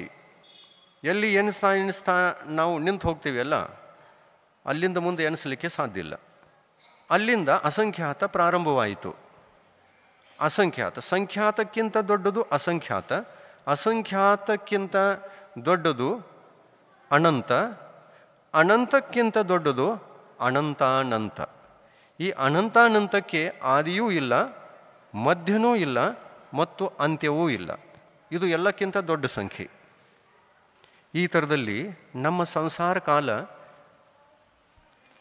ಎಷ್ಟು ಸೀಮಿತವಾಗ್ತದೆ ಅಂತಂದರೆ, ಸಮ್ಯಕ್ ದರ್ಶನ ಆಗುವ ಮಾತ್ರಕ್ಕೆ ಇಷ್ಟಾಗ್ತದೆ. ಸಮುದ್ರದ ಇಡೀ ಜಲರಾಶಿಯ ಮುಂದೆ ಒಂದು ಬೊಗಸೆಯಷ್ಟು ನೀರನ್ನು ಹೊರತೆಗೆದಾಗ ಅದು ಅದರಲ್ಲಿ ಇರತಕ್ಕಂಥ ಎಷ್ಟು ಹನಿಗಳೋ ಅವುಗಳನ್ನು ಅನಂತ ಅಂತ ಕಲ್ಪಿಸಿಕೊಳ್ಳಿ. ಅನಂತ ಇವೆ ಅಂತ ಕಲ್ಪಿಸಿಕೊಳ್ಳಿ. ಅನಂತ ಇಲ್ಲ, ಆದರೂ ಅನಂತ ಇವೆ ಅಂತ ಕಲ್ಪಿಸಿಕೊಳ್ಳಿ. ಆದರೆ ಇದಕ್ಕಿಂತ ದೊಡ್ಡ ಸಂಖ್ಯೆ ಅನಂತ.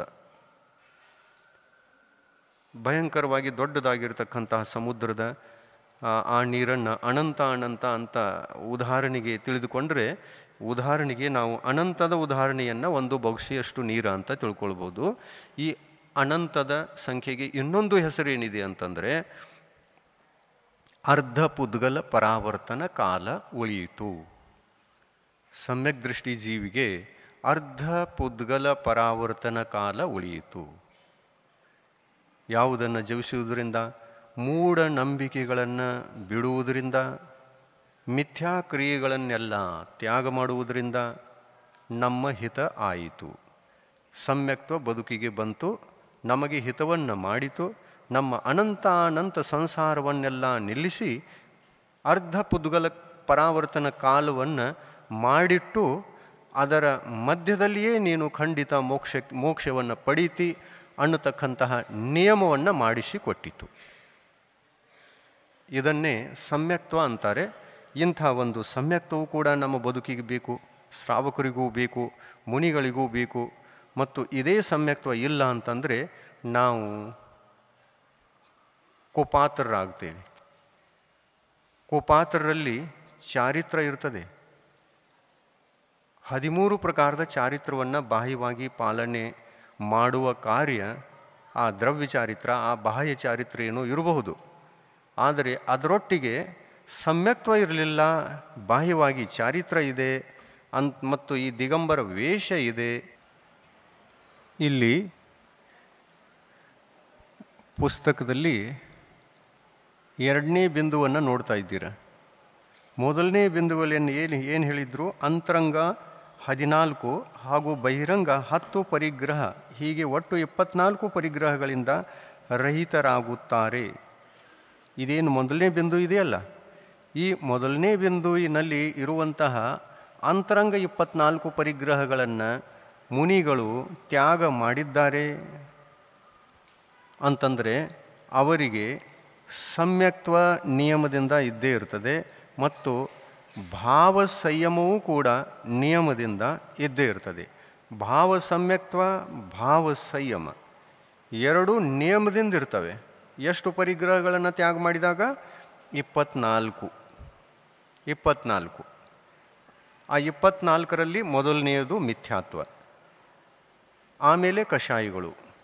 ಅನಂತಾನುಬಂಧಿ ಕಷಾಯ 4, ಅಪ್ರತ್ಯಾಖ್ಯಾನಾವರಣಿ ಕಷಾಯ 4, ಪ್ರತ್ಯಾಖ್ಯಾನಾವರಣಿ ಕಷಾಯ 4. ಹೀಗೆ ಈ 3 ಕಷಾಯಗಳು ಭಾವ ಸಮ್ಯಕ್ತ್ವಕ್ಕೆ ಮತ್ತು ಭಾವ ಚಾರಿತ್ರಕ್ಕೆ ಎರಡಕ್ಕೂ ಘಾತವನ್ನು ಉಂಟು ಮಾಡತಕ್ಕಂತಹ ಕರ್ಮಗಳು. ಈ ಕರ್ಮಗಳನ್ನು ಜಯಿಸಿದಂತಹ ಮುನಿಗಳಿಗೆ 6ನೇ 7ನೇ ಗುಣಸ್ಥಾನ ಆಗ್ತದೆ ಅನ್ನೋದನ್ನು ಹೇಳಿದರು. ಅದನ್ನೇ 2ನೇ ಬಿಂದುವಿನಲ್ಲಿ ದ್ರವ್ಯಲಿಂಗ ಹಾಗೂ ಭಾವಲಿಂಗ ಈ ಎರಡೂ ಲಿಂಗಗಳಿಂದ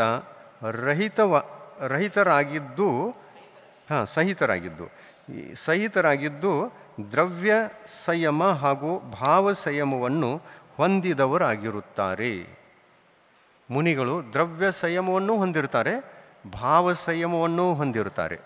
ಭಾವ ಸಂಯಮವನ್ನು ಹೊಂದಿದ್ದಾರೆ ಅಂತಂದರೆ 24 ಅಂತರಂಗ ಪರಿಗ್ರಹಗಳು ಇಲ್ಲ ಅಂತ ತಿಳ್ಕೊಳ್ಬೇಕು.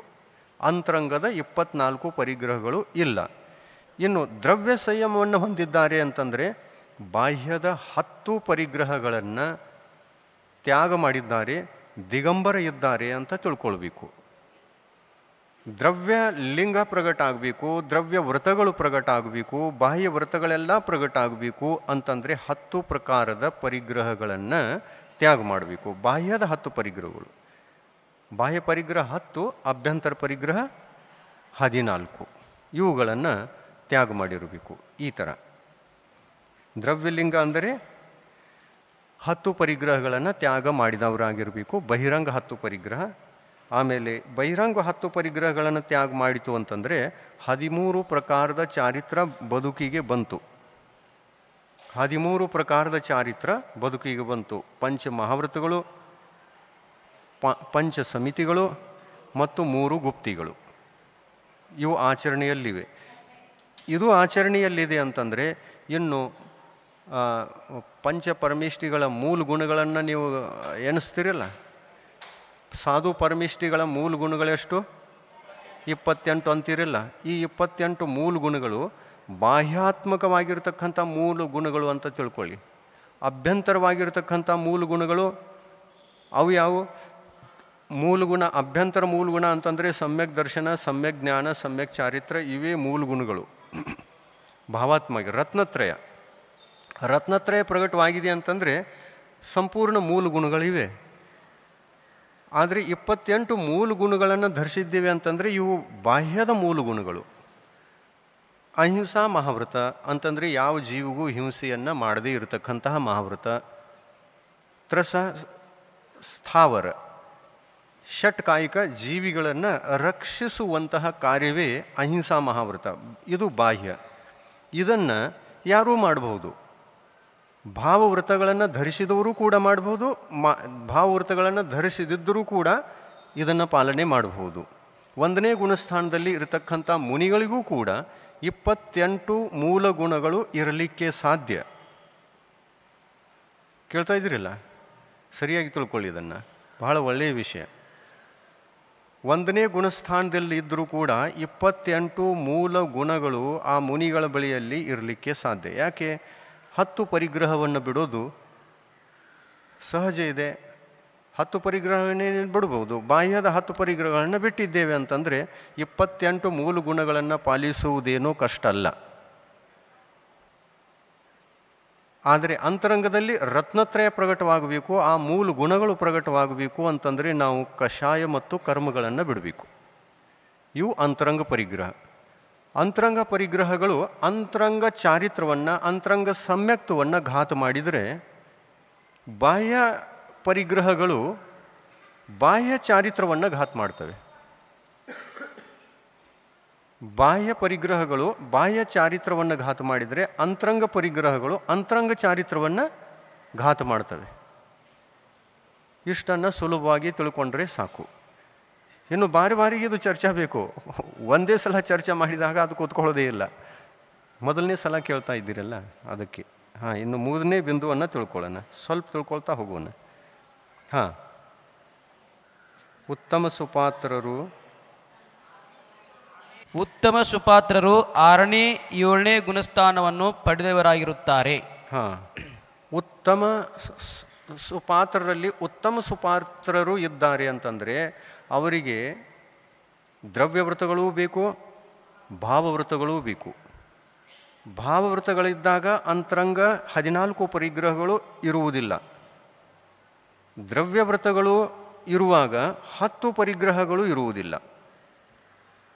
ಈ ಥರ ದ್ರವ್ಯವೃತಗಳಿಗೆ ಇರುವಂಥ ಸಂಬಂಧ ಬಾಹ್ಯ ಪರಿಗ್ರಹಗಳಿಂದ ಇದೆ, ಮತ್ತು ಭಾವವೃತ್ತಗಳಿಗೆ ಇರುವಂಥ ಸಂಬಂಧ ಅಭ್ಯಂತರ ಪರಿಗ್ರಹಗಳಿಗೆ ಇದೆ ಅನ್ನುವುದನ್ನು ತಿಳ್ಕೊಳ್ಬೇಕು. ಈ ಮೇಲಿನ 4 ಲಕ್ಷಣಗಳನ್ನು ಹೊಂದಿದ ಮುನಿಗಳಿಗೆ ಉತ್ತಮ ಸುಪಾತ್ರರೆಂದು ಕರೆಯುತ್ತಾರೆ. ಈ ಮೇಲಿನ 3 ಬಿಂದುಗಳು, 3 ಲಕ್ಷಣಗಳು ಯಾವ ಮುನಿಗಳಲ್ಲಿ ಇವೆಯೋ ಅವರು ಉತ್ತಮ ಸುಪಾತ್ರರು. ಅಂದರೆ ಉತ್ತಮ ಸುಪಾತ್ರರಲ್ಲಿ ದಾನ ಕೊಡುವಂತಹ ದಾತಾರುಗಳು ಉತ್ತಮ ಸುಪಾತ್ರರಲ್ಲಿ ದಾನ ಕೊಟ್ಟಿದ್ದಾರೆ ಅಂತಂದರೆ ಅವರು ಕುಭೋಗ ಭೂಮಿಗಳಿಗಂತೂ ಹೋಗುವುದೇ ಇಲ್ಲ. ದಾನದ ಫಲವನ್ನು ಹೇಳ್ತಾರೆ. ಆ ದಾನದ ಪಾಠ ಬೇರೆಯಾಗಿದೆ. ಅದನ್ನು ಕೂಡ ತಿಳ್ಕೊಳ್ಳೋಣ. ನಾಳೆ ಒಂದೇ ದಿವಸ ಉಳಿದಿರೋದು, ಇವತ್ತು ಇದನ್ನೆಲ್ಲ ತಿಳ್ಕೊಳ್ಬೇಕು. 11ನೇ ಪಾಠ ಪೂರ್ಣ ಮಾಡಬೇಕು. 5 ಗಂಟೆ ಆಯಿತು, ಏನು ಮಾಡೋಣ? ಮಧ್ಯಮ ಸುಪಾತ್ರರ ಲಕ್ಷಣಗಳು ಯಾವುವು? ಹಾಂ, ಸಮ್ಯಕ್ತ್ವದಿಂದ ಸಹಿತರಾಗಿದ್ದು ಪ್ರತ್ಯೇಕವಾದ 11 ಪ್ರತಿಮಾ ಸ್ಥಾನಗಳಲ್ಲಿರುವ ಪಂಚಮ ಗುಣಸ್ಥಾನದ ಎಲ್ಲ ಶ್ರಾವಕರಿಗೆ ಮಧ್ಯಮ ಸುಪಾತ್ರರೆಂದು ಹೇಳುತ್ತಾರೆ. ಹಾಂ, ಮಧ್ಯಮ ಸುಪಾತ್ರರಂದರೆ ಸಮ್ಯಕ್ತು ಸಹಿತ ಮತ್ತು ಭಾವ ಅನುವ್ರತಗಳಿಂದ ಸಹಿತ ಹಾಗೂ ದ್ರವ್ಯ ವ್ರತಗಳಿಂದ ಸಹಿತರಾಗಿರ್ತಕ್ಕಂಥವರೇ ಮಧ್ಯಮ ಸುಪಾತ್ರರು. ಇವರಿಗೆ ಇರುವ ಗುಣಸ್ಥಾನ ಯಾವುದು? 5ನೇ ಗುಣಸ್ಥಾನ. ನಿಯಮದಿಂದ ಸಮ್ಯಕ್ತ್ವವನ್ನು ಹೊಂದಿದವರಾಗಿರುತ್ತಾರೆ. ಮಧ್ಯಮ ಸುಪಾತ್ರರು ನಿಯಮದಿಂದ ಸಮ್ಯಕ್ತವನ್ನು ಹೊಂದಿದವರೇ ಆಗಿರಬೇಕು. ಅದಕ್ಕಾಗಿ ದಾನ ಕೊಡುವುದಕ್ಕಿಂತ ಮುಂಚಿತವಾಗಿ ಶ್ರಾವಕರು ಏನು ನೋಡ್ತಾರೆ? ಮಧ್ಯಮ ಸುಪಾತ್ರರ ಲಕ್ಷಣಗಳು ಪಾತ್ರರಲ್ಲಿ ಇವೆಯೋ ಅಥವಾ ಇಲ್ಲ, ಇದನ್ನು ನೋಡ್ತಾರೆ. ಇದನ್ನು ನೋಡದೆ ಆಹಾರ ಕೊಟ್ಟರು ಅಂತಂದರೆ ತಪ್ಪಾಗುತ್ತೆ. ಆಮೇಲೆ ಅಂಥ ಒಂದು ತಪ್ಪು ಮಾಡುವಾಗ ಆ ಸಮಯದಲ್ಲಿ ಯಾವುದಾದ್ರೂ ಒಂದು ಗತಿ ಕಟ್ಟತಕ್ಕಂಥ ಪ್ರಸಂಗ ಬಂತು ಅಂತಂದರೆ, ಯಾವ ಗತಿ ಕಟ್ತದೆ? ಕೂಬೋಗ ಭೂಮಿಯ ಮನುಷ್ಯನಾಗ್ತಕ್ಕಂತಹ ಅಥವಾ ಕೂಬೋಗ ಭೂಮಿಯ ತಿರ್ಯಂಚನಾಗ್ತಕ್ಕಂತಹ ಸಂದರ್ಭ ಇರ್ತದೆ. ಅದನ್ನು ತಪ್ಪಿಸಬೇಕು. ನಾನು ಕೂಗತಿಗೆ ಹೋಗಬಾರ್ದು, ಕೂಬೋಗ ಭೂಮಿಗೆ ಹೋಗಬಾರ್ದು. ಹೋದರೂ ಕೂಡ ಸುಭೋಗ ಭೂಮಿಯ ಮನುಷ್ಯನಾಗಬೇಕು. ಇಲ್ಲ ಅಂತಂದರೆ ದೇವಗತಿಯಲ್ಲಿ ದೇವನಾಗಿ ಜನ್ಮ ತಾಳಬೇಕು. ನನಗೆ ಗತಿ ಕೆಡಬಾರದು ಅನ್ನುವಂತಹ ಚಿಂತೆ ಯಾವ ಶ್ರಾವಕರಿಗಿರ್ತದೆಯಲ್ಲ, ಅವರು ದಾನವನ್ನು ಮಾಡುವಾಗ ಪಾತ್ರರ ಪರೀಕ್ಷಣೆಯನ್ನು ಮಾಡಿಯೇ ದಾನ ಮಾಡುತ್ತಾರೆ. ಅದಕ್ಕಾಗಿ ಪಾತ್ರರ ಪರೀಕ್ಷೆಯನ್ನು ಮಾಡುವುದಕ್ಕಾಗಿಯೇ ಜಿನ ಭಗವಂತರು ಈ 3 ಸುಪಾತ್ರರ ಲಕ್ಷಣವನ್ನು ಹೇಳಿಕೊಟ್ಟಿದ್ದಾರೆ. ಅಷ್ಟೇ ಅಲ್ಲ, ಕುಪಾತ್ರರ ಲಕ್ಷಣಗಳನ್ನು ಕೂಡ ಹೇಳಿದರು, ಅಪಾತ್ರರ ಲಕ್ಷಣಗಳನ್ನು ಕೂಡ ಹೇಳಿದರು. ಇನ್ನು ಕುಪಾತ್ರರ ಅಪಾತ್ರರ ಲಕ್ಷಣಗಳನ್ನು ಕೂಡ ಹೇಳಿದ್ದಾರೆ ಅಂತಂದರೆ ಯಾಕೆ ಹೇಳಿದರು? ದಾನ ಕೊಡುವ ಮಾತ್ರದಿಂದ ನಮ್ಮ ಕಲ್ಯಾಣ ಆಗಬಹುದಾಗಿತ್ತಲ್ಲ. ಪಾತ್ರರ ಗುಣಲಕ್ಷಣಗಳನ್ನು ತಿಳ್ಕೊಂಡು ದಾನ ಮಾಡುವುದು ಏನು ಅವಶ್ಯಕ? ಜಿನ ಭಗವಂತರು ಕುಪಾತ್ರರ ಮತ್ತು ಸುಪಾತ್ರರ ಲಕ್ಷಣವನ್ನು ಯಾಕೆ ತಿಳಿಸಿಕೊಟ್ರು?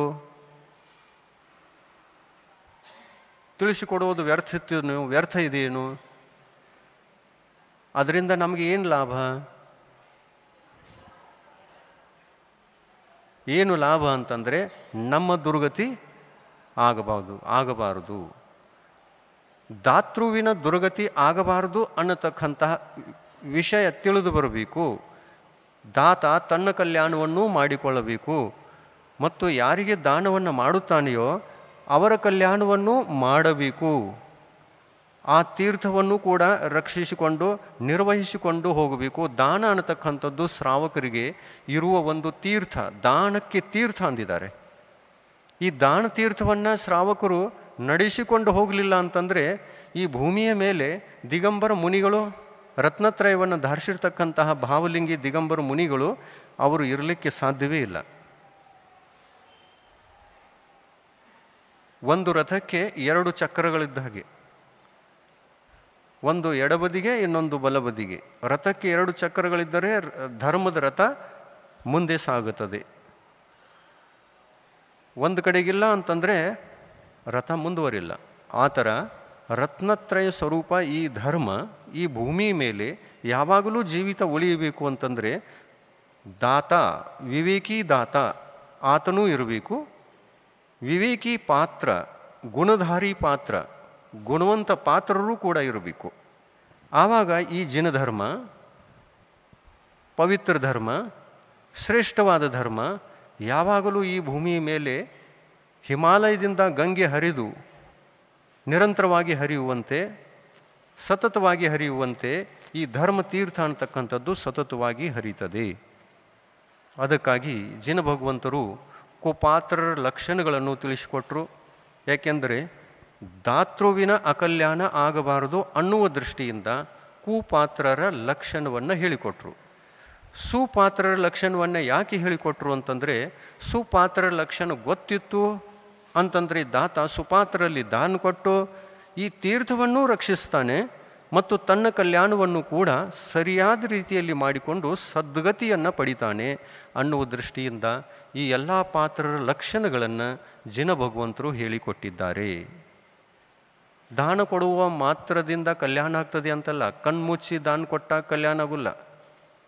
ಕಣ್ಮುಚ್ಚಿ ದಾರಿಯನ್ನು ನಡೆಯುವಾಗ ನಾವು ಸುರಕ್ಷಿತವಾಗಿರ್ತೇವೆ ಅಂತ ಗ್ಯಾರಂಟಿ ಇದೆಯೇನು? ಸ್ವಲ್ಪ ಹೊತ್ತಿರ್ಬೋದು ಅಷ್ಟೇ. ಕಣ್ಮುಚ್ಚಿ ಪಟ್ಟಿ ಕಟ್ಕೊಂಡು ನಡೀತಾ ಇರುವಾಗ ಎಷ್ಟೋ ಇಲ್ಲಿಂದ ಅಲ್ಲಿ ಹೋಗ್ಬೋದು, ಆದರೆ ನಿರಂತರವಾಗಿ ನಡೀಲಿಕ್ಕೆ ಸಾಧ್ಯ ಇದೆಯೇನು?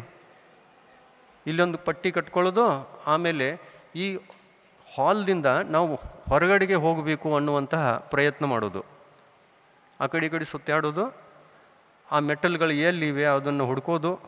ಆ ಮೆಟಲ್ಗಳು ಸಿಗಲಿಲ್ಲ ಅಂತಂದರೆ ತಗ್ಗಿನಲ್ಲಿ ಬೀಳಬಹುದು. ಅದಕ್ಕೆ ಪಟ್ಟಿ ಅಂದರೆ ಅಜ್ಞಾನ. ಈ ಅಜ್ಞಾನದ ಪಟ್ಟಿಯನ್ನು ಜಿನ ಭಗವಂತರು ತೆಗೆದಿಟ್ಟು ದಾನ ಕ್ರಿಯೆಗಳನ್ನು ಮಾಡಿ ಅಂತ ಹೇಳಿಬಿಟ್ಟು ಅವರು ಪಟ್ಟಿಯನ್ನು ತೆಗೆಯುವಂತಹ ಪದ್ಧತಿಯನ್ನು ಕಲಿಸಿಕೊಟ್ಟಿದ್ದಾರೆ. ಪ್ರತಿಯೊಂದು ಕ್ರಿಯೆ ಜ್ಞಾನಪೂರ್ವಕವಾಗಿ ಆಯಿತು ಅಂತಂದರೆ ಪಾತ್ರರ ಹಿತವೂ ಕೂಡ ಆಗುತ್ತೆ, ಆಮೇಲೆ ತನ್ನ ಆತ್ಮನ ಕಲ್ಯಾಣವೂ ಕೂಡ ಆಗ್ತದೆ. ತನ್ನ ಆತ್ಮನಿಗೂ ಕೂಡ ಸದ್ಗತಿ ಮತ್ತು ಪಾತ್ರರಿಗೂ ಕೂಡ ಉಪಕಾರ. ದಾನದಿಂದ ಪಾತ್ರರಿಗೆ ಉಪಕಾರ ಆಗ್ತದೆ. ಅಂದರೆ ನಮ್ಮ ದಾನವನ್ನು ಸ್ವೀಕಾರ ಮಾಡಿ ಅವರು ತಮ್ಮ ರತ್ನತ್ರಯ ಅನ್ನತಕ್ಕಂತಹ ಸಂಪತ್ತಿಯನ್ನು ಸುರಕ್ಷಿತವಾಗಿಟ್ಟುಕೊಂಡು ತ್ಯಾಗ ತಪಸ್ಸಿನಿಂದ ಅಸಂಖ್ಯಾತ ಗುಣಿತವಾದ ಕರ್ಮಗಳನ್ನೆಲ್ಲ ನಿರ್ಜರೆ ಮಾಡಿಕೊಂಡು ಈ ಥರದಲ್ಲಿ ಆತ್ಮಕಲ್ಯಾಣವನ್ನು ಅವರು ಮಾಡಿಕೊಳ್ತಾರೆ.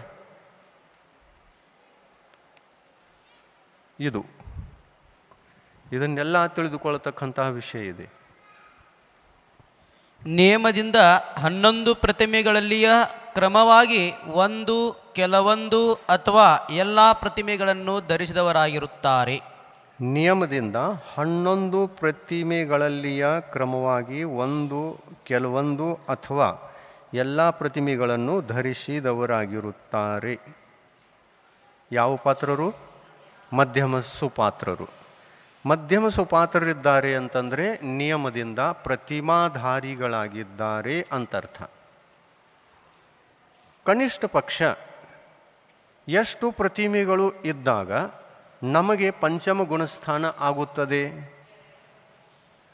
ಹೇಳಿ ನೋಡೋಣ. ಕನಿಷ್ಠ ಪಕ್ಷ ಎಷ್ಟು ಪ್ರತಿಮೆಗಳು ಇದ್ದಾಗ ನಾವು ಪಂಚಮ ಗುಣಸ್ಥಾನವನ್ನು ಹೊಂದಬಹುದು? ಕಮ್ಮಿಯಿಂದ ಕಮ್ಮಿ 2 ಪ್ರತಿಮೆಗಳಾದರೂ ಇರಲೇಬೇಕು. ಏಕೆಂದರೆ 2ನೆಯ ಪ್ರತಿಮೆ ವೃತ ಪ್ರತಿಮೆ. ಆ ವೃತ ಪ್ರತಿಮೆಯಲ್ಲಿ 12 ವೃತಗಳಿವೆ. ಈ 12 ವೃತಗಳು ನಮ್ಮ ಬದುಕಿಗೆ ಬರದೆ ನಮಗೆ ಪಂಚಮ ಗುಣಸ್ಥಾನ ಆಗುವುದೇ ಇಲ್ಲ. ಮೊದಲನೆಯ ಪ್ರತಿಮೆಯ ಹೆಸರೇನು? ದರ್ಶನ ಪ್ರತಿಮೆ. ದರ್ಶನ ಪ್ರತಿಮೆ ಅಂದರೆ ಏನು? ಸಮ್ಯಕ್ತವನ್ನು ಧರಿಸುವ ಪ್ರತಿಮೆ. ಸಮ್ಯಕ್ತ್ವ ಅಂದರೆ ಏನು? ದ್ರವ್ಯ ಸಮ್ಯಕ್ತ್ವ, ಭಾವ ಸಮ್ಯಕ್ತ್ವ. ದ್ರವ್ಯ ಸಮ್ಯಕ್ತ್ವ ಅಂದರೆ ಏನು? ಅನಾಯತನಗಳನ್ನು ಭಜಿಸದೆ ಆಯತನಗಳನ್ನು ಭಜಿಸಿ ಆ ಸತ್ಸಂಗದಲ್ಲಿಯೇ ಇದ್ದುಕೊಂಡು ಆ ಸತ್ಸಂಗದಿಂದ ಆತ್ಮಕಲ್ಯಾಣದ ಲಾಭವನ್ನು ಪಡೆದುಕೊಂಡು ಮುಂದೆ ಸಾಗಬೇಕು. ಸತ್ಸಂಗವನ್ನು ಬಿಟ್ಟು ಕೂಸಂಗಕ್ಕೆ ಹೋಗಬಾರದು, ಕೂಸಂಗತಿಗೆ ಹೋಗಬಾರದು. ಕೂದೇವ, ಕೂಗುರು, ಕೂಶಾಸ್ತ್ರ ಅಂದರೆ ಇದು ಕುಸಂಗ ಆಯಿತು, ಸತ್ಸಂಗ ಅಲ್ಲ. ಆಮೇಲೆ ಇಂಥ ಕುಸಂಗವನ್ನೇ ನಾವು ಬಾಹ್ಯದಲ್ಲಿ ಮಾಡ್ತಾ ಇದ್ದೇವೆ ಅಂತಂದರೆ ಅಂತರಂಗದಲ್ಲಿ ಸಮ್ಯಕ್ತವನ್ನು ಪ್ರಾಪ್ತ ಮಾಡಿಕೊಳ್ತಕ್ಕಂಥ ಯಾವ ಕರ್ಮಗಳಿವೆ ಆ ಕರ್ಮಗಳನ್ನು ಕ್ಷಯ ಮಾಡಿಕೊಳ್ಳಲಿಕ್ಕೆ, ಜಯಿಸಲಿಕ್ಕೆ ಹೇಗೆ ಸಾಧ್ಯ? ಇಲ್ಲ. ಕರ್ಮಗಳನ್ನು ಜಯಿಸುವುದಕ್ಕಾಗಿಯೇ ಸಂಗತಿಯನ್ನು, ಕೂಸಂಗತಿಯನ್ನು ತ್ಯಾಗ ಮಾಡಬೇಕು, ಅನಾಯತನಗಳನ್ನು ತ್ಯಾಗ ಮಾಡಬೇಕು, ಆಯತನಗಳನ್ನು ಸ್ವೀಕರಿಸಬೇಕು. ನಮ್ಮ ಬದುಕಿನಲ್ಲಿ ಆಯತನಗಳನ್ನು ಸ್ವೀಕಾರ ಮಾಡಿದ್ದೇವೆ ಅಂತಂದರೆ ನಮ್ಮ ದ್ರವ್ಯ ಸಮ್ಯಕ್ತ್ವ ಸುರಕ್ಷಿತವಾಗಿದೆ. ಆಯತನಗಳನ್ನು ಭಜಿಸುವುದೇ ದ್ರವ್ಯ ಸಮ್ಯಕ್ತ್ವ. ಅನಾಯತನಗಳನ್ನು ಭಜಿಸುವುದು ಮಿಥ್ಯಾತ್ವ, ಆಯತನಗಳನ್ನು ಭಜಿಸುವುದು ಸಮ್ಯಕ್ತ್ವ. ಈ ದ್ರವ್ಯ ಸಮ್ಯಕ್ತ್ವವನ್ನು ಸುರಕ್ಷಿತವಾಗಿ ಇರಿಸಿಕೊಂಡು ಇದೇ ಒಂದು ದ್ರವ್ಯ ಸಮ್ಯಕ್ತ್ವದ ಆಧಾರದಿಂದ ನಾವು ನಮ್ಮ ಆತ್ಮಿಕ ತತ್ವಗಳನ್ನೆಲ್ಲ ವಿಚಾರಿಸಿಕೊಂಡು ನಮ್ಮ ಆತ್ಮ ಬೇರೆ, ನಮ್ಮ ಆ ಕರ್ಮಗಳು ಬೇರೆ, ಭಾವ ಸಮ್ಯಕ್ತ್ವವನ್ನು ಘಾತ ಮಾಡುವಂತಹ ಮಿಥ್ಯಾತ್ವ ಕರ್ಮ, ಭಾವ ಸಮ್ಯಕ್ತ್ವವನ್ನು ಘಾತ ಮಾಡತಕ್ಕಂಥ ಅನಂತಾನುಬಂಧಿ ಕಷಾಯ, ಇದು ಕೂಡ ನಮ್ಮ ಆತ್ಮನಿಗೆ, ನಮ್ಮ ಆತ್ಮ ಧರ್ಮಕ್ಕೆ ಘಾತಕವಾದದ್ದು ಅಂತ ತಿಳಿದುಕೊಂಡು ಅದನ್ನು ನಾವು ಜಯಿಸಬೇಕು. ಅಂದರೆ ಅದರ ಉದಯದಲ್ಲಿ ಆಗುವಂತಹ ಭಾವಗಳನ್ನು ನಾವು ತ್ಯಾಗ ಮಾಡಬೇಕು. ಅನಂತಾನುಬಂಧಿ ಕಷಾಯದ ಉದಯದಲ್ಲಿ ಎಂಥ ಭಾವಗಳು ಉತ್ಪನ್ನವಾಗುತ್ತವೆಯೋ ಅಂಥ ಭಾವಗಳನ್ನು ಮಾಡದೇ ಇರುವುದು, ಆ ಭಾವಗಳ ಮೇಲೆ ವಿಜಯವನ್ನು ಸಾಧಿಸಿಕೊಳ್ಳುವುದು, ಇದು ಭಾವಸಮ್ಯಕ್ತ್ವ. ಇಂಥ ಒಂದು ಕಾರ್ಯವನ್ನು ಮಾಡಿದಾಗ ಜೈನ ಧರ್ಮದ ಪ್ರಕಾರ ಒಬ್ಬ ಶ್ರಾವಕನಿಗೆ ಮತ್ತು ಒಬ್ಬ ಮುನಿಗಳಿಗೆ ನಿಜವಾದ ಸರಿಯಾದ ಆತ್ಮಕಲ್ಯಾಣ ಆಗ್ತದೆ ಅನ್ನುವುದನ್ನು ಜಿನ ಭಗವಂತರು ತಿಳಿಸಿಕೊಟ್ಟಿದ್ದಾರೆ. ಅವರ ವಾಣಿಯನ್ನು ಚಿಂತನ ಮನನ ಮಾಡಿಕೊಂಡು ನಾವು ಕಲ್ಯಾಣ ಮಾಡಿಕೊಳ್ಳುವುದಿದೆ. ನಿಯಮದಿಂದ ಸಂಯಮವೆಂಬ 5ನೆಯ ಗುಣಸ್ಥಾನವನ್ನು ಹೊಂದಿದವರಾಗಿರುತ್ತಾರೆ. ಮಧ್ಯಮ ಸುಪಾತ್ರರಿದ್ದಾರೆ ಅಂತಂದರೆ ನಿಯಮದಿಂದ 5ನೇ ಗುಣಸ್ಥಾನ ಇರಲೇಬೇಕು. ಇದ್ದವರೇ ಮಧ್ಯಮ ಸುಪಾತ್ರರು. ಈ ಗುಣಸ್ಥಾನ ಇಲ್ಲ ಅಂತಂದರೆ ಮಧ್ಯಮ ಸುಪಾತ್ರತೆ ಇಲ್ಲ. 5ನೇ ಗುಣಸ್ಥಾನವುಳ್ಳ ಸಾವರ್ಣ ಲಿಂಗಧಾರಿ ಉಪಚಾರ ಮಹಾವ್ರತಧಾರಿಣಿ ಆರಿಕೆಯರು ಕೂಡ ಮಧ್ಯಮ ಸುಪಾತ್ರರೆನ್ನಿಸಿಕೊಳ್ಳುತ್ತಾರೆ. ಇವರಿಬ್ಬರೂ ಮಧ್ಯಮ ಸುಪಾತ್ರರು. ಆರಿಕೆಯರಿಗೆ ಉಪಚಾರ ಮಹಾವ್ರತ ಇದೆ, ಆದರೆ ಗುಣಸ್ಥಾನ ಯಾವುದಿದೆ? 5ನೇ ಗುಣಸ್ಥಾನ. ಪರಿಗ್ರಹ ಇದೆಯೋ ಅಥವಾ ಇಲ್ಲ? ಇದೆ. ವಸ್ತ್ರ ಅನ್ನತಕ್ಕಂತಹ ಪರಿಗ್ರಹ ಇದೆ. ಆ ಪರಿಗ್ರಹ ಕಾರಣದಿಂದ ಪ್ರಾಣಿ ಸಂಯಮ ಅವರ ಜೀವನದಲ್ಲಿ ಸಂಪೂರ್ಣವಾಗಿ ಮುನಿಗಳಂತಹ ಪ್ರಾಣಿ ಸಂಯಮ ಉತ್ಪನ್ನವಾಗಲಿಕ್ಕೆ ಸಾಧ್ಯ ಇಲ್ಲ. ಜಲಕಾಯಿಕ ಜೀವಿಗಳ ಹಿಂಸೆ ಆ ವಸ್ತ್ರದಿಂದ ಆಗಲಿಕ್ಕೆ ಸಾಧ್ಯತೆ ಇದೆ. ಆದ್ದರಿಂದ ಅವರು 5ನೇ ಗುಣಸ್ಥಾನದವರು, ಏಕದೇಶ ಸಂಯಮಿಗಳು. ಆದರೂ ಕೂಡ ಮೂರ್ಛಾಭಾವ ಇಲ್ಲ. ಆದ್ದರಿಂದ ಆ ವಸ್ತ್ರದಲ್ಲಿ ಮೂರ್ಛಾಭಾವ ಇಲ್ಲ. ಆದ್ದರಿಂದ ಅವರು ಉಪಚಾರ ಮಹಾವೃತಿಗಳು, ಸಾಕ್ಷಾತ್ ಮಹಾವೃತಿಗಳಲ್ಲ, ಉಪಚಾರ ಮಹಾವೃತಿಗಳು. ಈ ವಿಷಯದಲ್ಲಿ ಬೆಳಗ್ಗೆ ಬಹಳ ಸರಿಯಾಗಿ ತಿಳಿ ಹೇಳಿದ್ದೇವೆ. ಆ ಪ್ರವಚನ ಸರಿ ಇದೆ. ಬೆಳಗಿನ ಪ್ರವಚನ ಕೇಳಿ, ರೆಕಾರ್ಡಿಂಗ್ ಆಗಿದೆ, ಅದು ತಿಳ್ಕೊಳ್ಳಿಕ್ಕೆ ಬಹಳ ಅನುಕೂಲತೆ ಇದೆ ಅದರಲ್ಲಿ. ಮಧ್ಯಮ ಸುಪಾತ್ರರ ಸ್ಥಾನಕ್ಕೆ ಬಾಹ್ಯ ಪರಿಗ್ರಹವುಳ್ಳ ಎಲ್ಲ ಪ್ರತಿಮಾಧಾರಿಗಳು, ಅಂದರೆ ಐಲಕರು, ಕ್ಷುಲ್ಲಕರು, ಕ್ಷುಲ್ಲಿಕೆಯರು, ಬ್ರಹ್ಮಚಾರಿಗಳು, ಬ್ರಹ್ಮಚಾರಿಣಿಯರು ಇವರೆಲ್ಲರೂ ಸೇರುತ್ತಾರೆ. ಇವರಿಗೆ ಪಂಚಮ ಗುಣಸ್ಥಾನ ಇದೆ. ಬ್ರಹ್ಮಚಾರಿಣಿ ಅಂತಂದರೆ ಮನೆಯಲ್ಲಿ ಇದ್ದುಕೊಂಡು 2 ಪ್ರತಿಮೆಗಳನ್ನು ಪಾಲಿಸುವಂತಹ ತ್ಯಾಗಿಗಳೆಲ್ಲ 5ನೇ ಗುಣಸ್ಥಾನದವರು. ಮನೆಯಲ್ಲಿದ್ದುಕೊಂಡು ಎಷ್ಟು ಪ್ರತಿಮೆಗಳನ್ನು ಧರಿಸಬಹುದು? ಮನೆಯಲ್ಲಿದ್ದುಕೊಂಡು ಎಷ್ಟು ಪ್ರತಿಮೆಗಳನ್ನು ಪಾಲನೆ ಮಾಡಲಿಕ್ಕೆ ಸಾಧ್ಯತೆ ಇದೆ? 10ನೇ ಪ್ರತಿಮೆಯವರೆಗೆ. ಕೆಲವೊಬ್ಬರಿಗೆ 2 ಇರ್ತದೆ, ಕೆಲವೊಬ್ಬರಿಗೆ 3 ಇರ್ತದೆ, ಕೆಲವೊಬ್ಬರಿಗೆ 4 ಇರ್ತದೆ, 5 ಇರ್ತದೆ. ಯಾರಿಗೆ ಎಷ್ಟು ಸಾಧ್ಯವೋ ಪಾಲನೆ ಮಾಡಲಿಕ್ಕೆ ಅಷ್ಟು ಪ್ರತಿಮೆಗಳನ್ನು ಧಾರಣೆ ಮಾಡಿ ಅವರು ತಮ್ಮ ಆತ್ಮಕಲ್ಯಾಣದಲ್ಲಿ ಇದ್ದಿರ್ತಾರೆ. ಇನ್ನು ಇವರು ಎಲ್ಲರೂ ಕೂಡ 5ನೇ ಗುಣಸ್ಥಾನದವರೇ ಆಗಿರ್ತಾರೆ ಅಂತ ತಿಳ್ಕೊಳ್ಬೇಕು. 2 ಪ್ರತಿಮೆ ಇದ್ದರೂ ಕೂಡ 5ನೇ ಗುಣಸ್ಥಾನ, ಮತ್ತು 10 ಪ್ರತಿಮೆ ಇದ್ದರೂ 5ನೇ ಗುಣಸ್ಥಾನ, 11 ಪ್ರತಿಮೆ ಇದ್ದರೂ ಕೂಡ 5ನೇ ಗುಣಸ್ಥಾನ. 11ನೇ ಪ್ರತಿಮೆಯ ಇದ್ದವರಿಗೆ ಮನೆ ತ್ಯಾಗ ಇರ್ತದೆ ಅಥವಾ ಇಲ್ಲ? ಅವರು ಯಾರು? ಐಲಕರು, ಕ್ಷುಲ್ಲಕರು. ಮತ್ತು ಆರಿಕೆಯರಿಗೆ 5ನೇ ಗುಣಸ್ಥಾನ ಇದೆ ಅಂತ 5ನೇ ರಂಗದಾಗ ಭಂಗ ಮಾಡಿಬಿಡ್ತೀವಿ. ಲೈಟ್ ಹೋಯ್ತು ಈಚಲ್ಲ. ಹೇಳ್ತಾ ಹೇಳ್ತಾ ರಂಗ ಬಂದಾಗ ಅದು ಭಂಗ ಮಾಡಿಬಿಡ್ತದೆ ನಮ್ಮನ್ನ.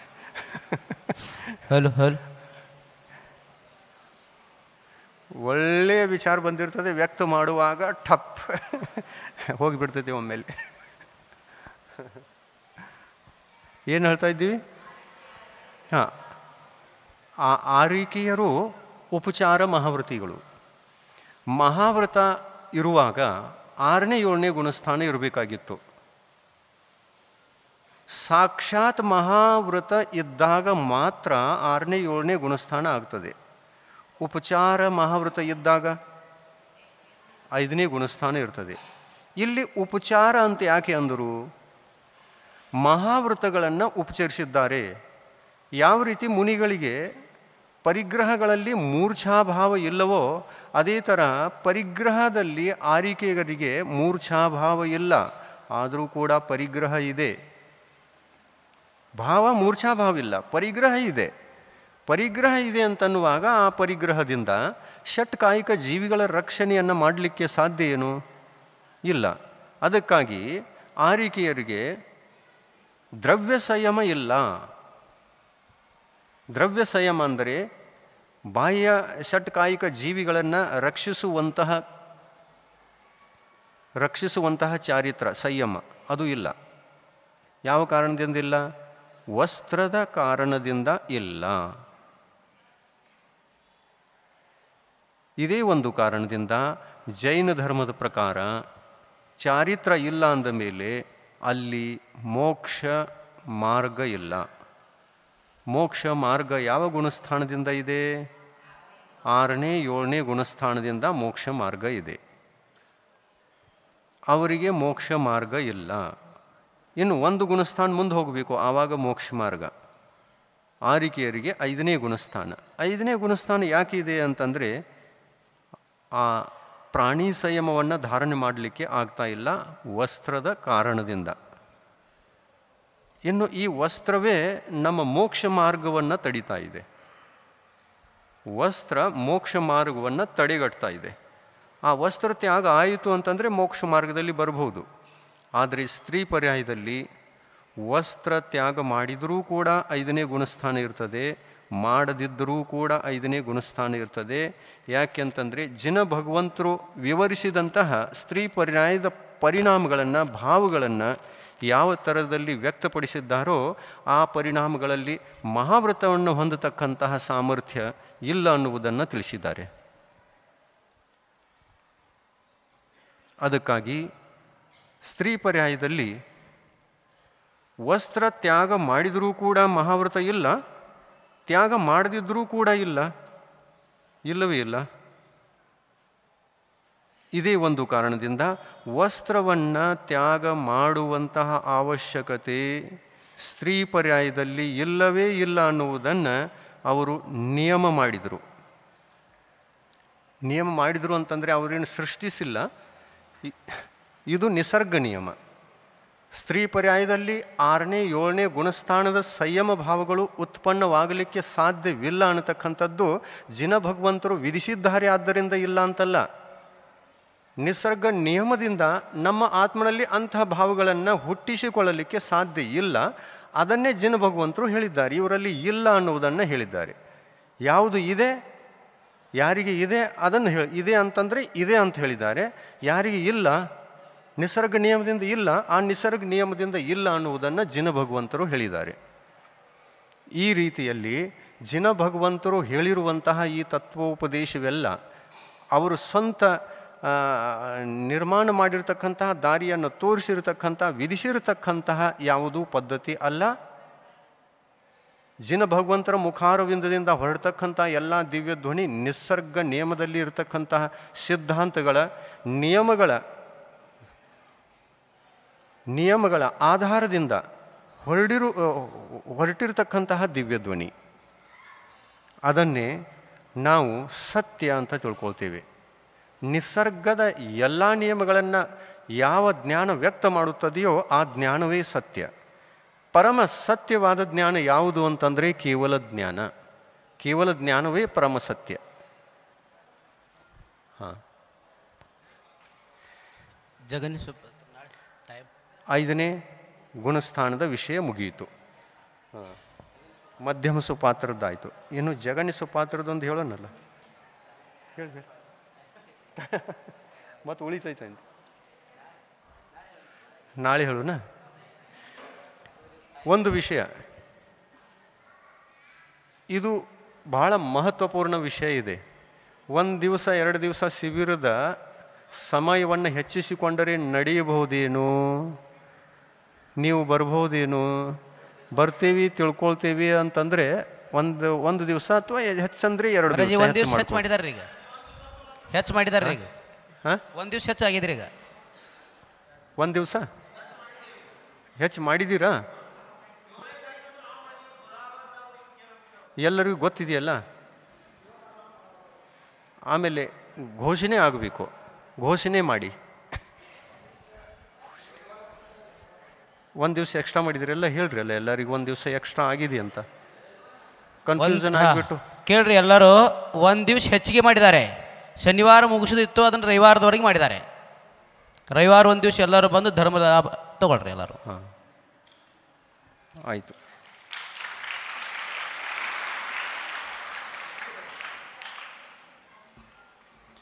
ತೀರ್ಥಂಕರರ ವಾಣಿಯನ್ನು ಕೇಳುವಂಥ ಸೌಭಾಗ್ಯ ನಿಮಗೆ ಯೋಗ ಇದೆ ಅಂತ ಸಿಕ್ಕಿದೆ.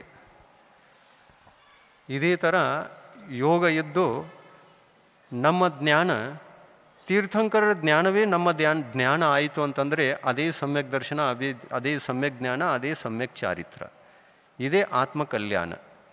ಅಂತಹ ಕಲ್ಯಾಣದ ದಾರಿಯನ್ನು ನಾವು ಹಿಡಿದುಕೊಂಡು ನಮ್ಮ ಆತ್ಮಕಲ್ಯಾಣವನ್ನು ಮಾಡಿಕೊಳ್ತಾ ಇದ್ದೀವಿ ಅಂತಂದರೆ ನಿಜವಾದ ಶ್ರಾವಕರು ನಾವು.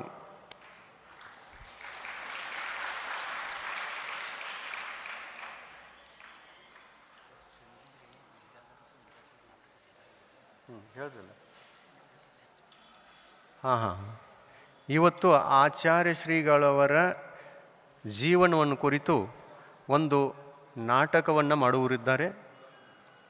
ಗುರುಗಳ ಈ ನಾಟಕದಿಂದ, ಆ ಒಂದು ಪ್ರಭಾವದಿಂದ ಬರ್ತೀರಲ್ಲ ಎಲ್ಲರೂ ನಾಟಕ ನೋಡಲಿಕ್ಕೆ. ಬನ್ನಿ. ಏನು ಸಂಸಾರ ಅಂತೂ ಮಾಡೋದೇ ಇದೆ, ಅನಾದಿ ಕಾಲದಿಂದ ಮಾಡ್ತಾ ಇದ್ದೇವೆ, ಮಾಡುವಂಥದ್ದೇ ಇದೆ, ಬಿಟ್ಟದ್ದಲ್ಲದು. ಆದರೆ ಇಂಥ ಒಂದು ಕಾರ್ಯಕ್ರಮಗಳಲ್ಲಿ ಆಚಾರ್ಯ ಶ್ರೀಗಳನ್ನು ಅರ್ಥ ಮಾಡಿಕೊಳ್ಬೇಕು ಅಂತಂದರೆ ಬಾಲ್ಯಾವಸ್ಥೆಯಿಂದ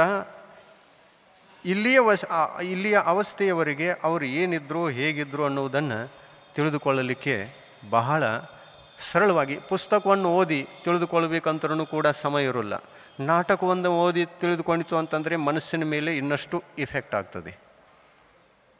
ಇಂತಹ ಈ ಒಂದು ಯುಗದ ತೀರ್ಥಂಕರರಂತಹ ಆಚರಣೆಯನ್ನು ಹೊಂದಿರುವ ಮುನಿ ಆಚಾರ ವಿಚಾರಗಳನ್ನು ಹೊಂದಿರತಕ್ಕಂತಹ ಆಚಾರ್ಯ ಪರಮಿಷ್ಠಿಗಳ ಉತ್ಕೃಷ್ಟ ಜೀವನ ಚರಿತ್ರವನ್ನು ಕುರಿತು ನಾಟಕವನ್ನು ಯಾರು ಮಾಡಿದ್ದಾರೆಯೋ ಅವರು ತೋರಿಸುವಂಥದ್ದಕ್ಕೆ ಅಪೇಕ್ಷೆ ಪಟ್ಟಿದ್ದಾರೆ. ಅದಕ್ಕಾಗಿ ಎಲ್ಲರೂ ಇದನ್ನು ನೋಡಿ ಸಂತೋಷ ಪಟ್ಟುಕೊಳ್ಳಿ. ಮತ್ತು ನೋಡಿದ ನಂತರ ವೈರಾಗ್ಯ ಹೊಂದಿದರೂ ಕೂಡ ಬಹಳ ಒಳ್ಳೆಯದು. ದೀಕ್ಷೆಯನ್ನು ಕೊಡ್ಬೋದು ನಾವು.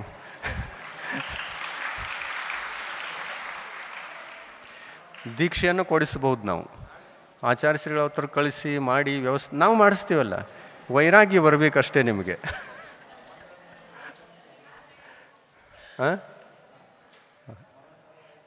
ಇವತ್ತು ನೋಡಿ, ಒಳ್ಳೆಯದು ನಾಟಕ ನೋಡಿ, ವೈರಾಗ್ಯ ಆಗಲಿ ಆಗದೇ ಇರಲಿ, ಆಯಿತು ಲಾಟ್ರಿ ಆಯಿತು.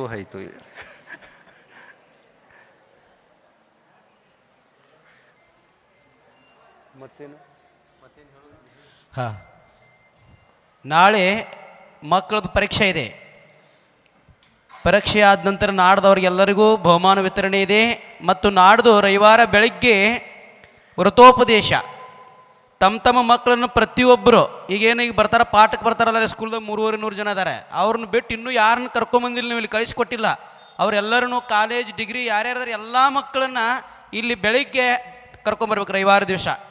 ಮತ್ತು ರವಿವಾರ ದಿವಸ ಯಾರು ಮಕ್ಕಳು ಹಾರ ಕೊಡೋಂಥವ್ರು ಇದ್ರೆ ಅವರೆಲ್ಲರೂ ಮಡಿ ಉಡಿಸ್ಕೊಂಡು ಮಹಾರಾಜರ ಕಡೆ ಹಾರ ಕೊಡಕ್ಕೆ ತೊಗೊಂಬರ್ಬೇಕು. ಎಲ್ಲರಿಗೆ ಅವ್ರಿಗೆ ಸಂಸ್ಕಾರ ಬೀಳಿ. ಮುನಿಗಳಿಗೆ ಹಾರ ಕೊಟ್ಟಿದ್ರೆ ಅವ್ರದ್ದು ಒಂದು ಸಲ ಹಾರ ಕೊಟ್ಟರೆ ಅವ್ರ ಭಯ ಹೋಗಿಬಿಡ್ತೈತಿ. ಮುನಿಗಳ ಹತ್ತಿರ ಬಂದ ಹಾಗೆ ಅವರಲ್ಲಿ ಮತ್ತಿಷ್ಟು ಧರ್ಮದ ಮೇಲೆ ಶ್ರದ್ಧಾ ಹೆಚ್ಚಾಗ್ತಾ ಹೋಗ್ತೈತಿ. ಮುನಿಗಳ ಹತ್ತಿರ ಬಂದ್ರಂದ್ರೆ ಅವ್ರ ಮನುಷ್ಯನಿಗಿರುವಂಥ ಎಲ್ಲ ಭಯಗಳು ದೂರಾಗಿ ಹೋಗ್ತವೆ.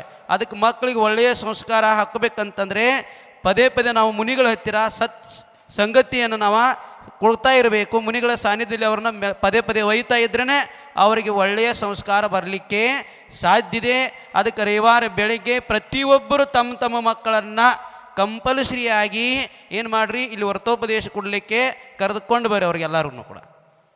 ಇಬ್ಬರು ಅಲ್ಲ, ಹೆಣ್ಮಕ್ಳು ಗಂಡು ಮಕ್ಕಳು ಎಲ್ಲ ಪ್ರತಿಯೊಬ್ಬರನ್ನು ತೊಗೊಂಬರೋದು, ಯಾರನ್ನೂ ಬಿಡೋದಿಲ್ಲ. ಡಿಗ್ರಿ ಕಾಲೇಜ್ ಯಾವ ಹೋದ್ರೆ ಎಲ್ಲರೂ ಕೂಡ ಪ್ರತಿಯೊಬ್ಬರಿಗೆ ಹುಡುಗರು ಮತ್ತು ಹುಡುಗಿಯರು ಎರಡೂ ಜನರನ್ನು ಪ್ರತಿಯೊಬ್ಬರು ತಮ್ಮ ದೊಡ್ಡವ್ರು ಏನಿದ್ರಿ ಅವರೆಲ್ಲರೂ ತಮ್ಮ ಮಕ್ಕಳನ್ನ ಇಲ್ಲಿ ಬೆಳಗ್ಗೆ ರವಿವಾರ ದಿವಸ ಕರ್ಕೊಂಬಂಡ್ರಿ.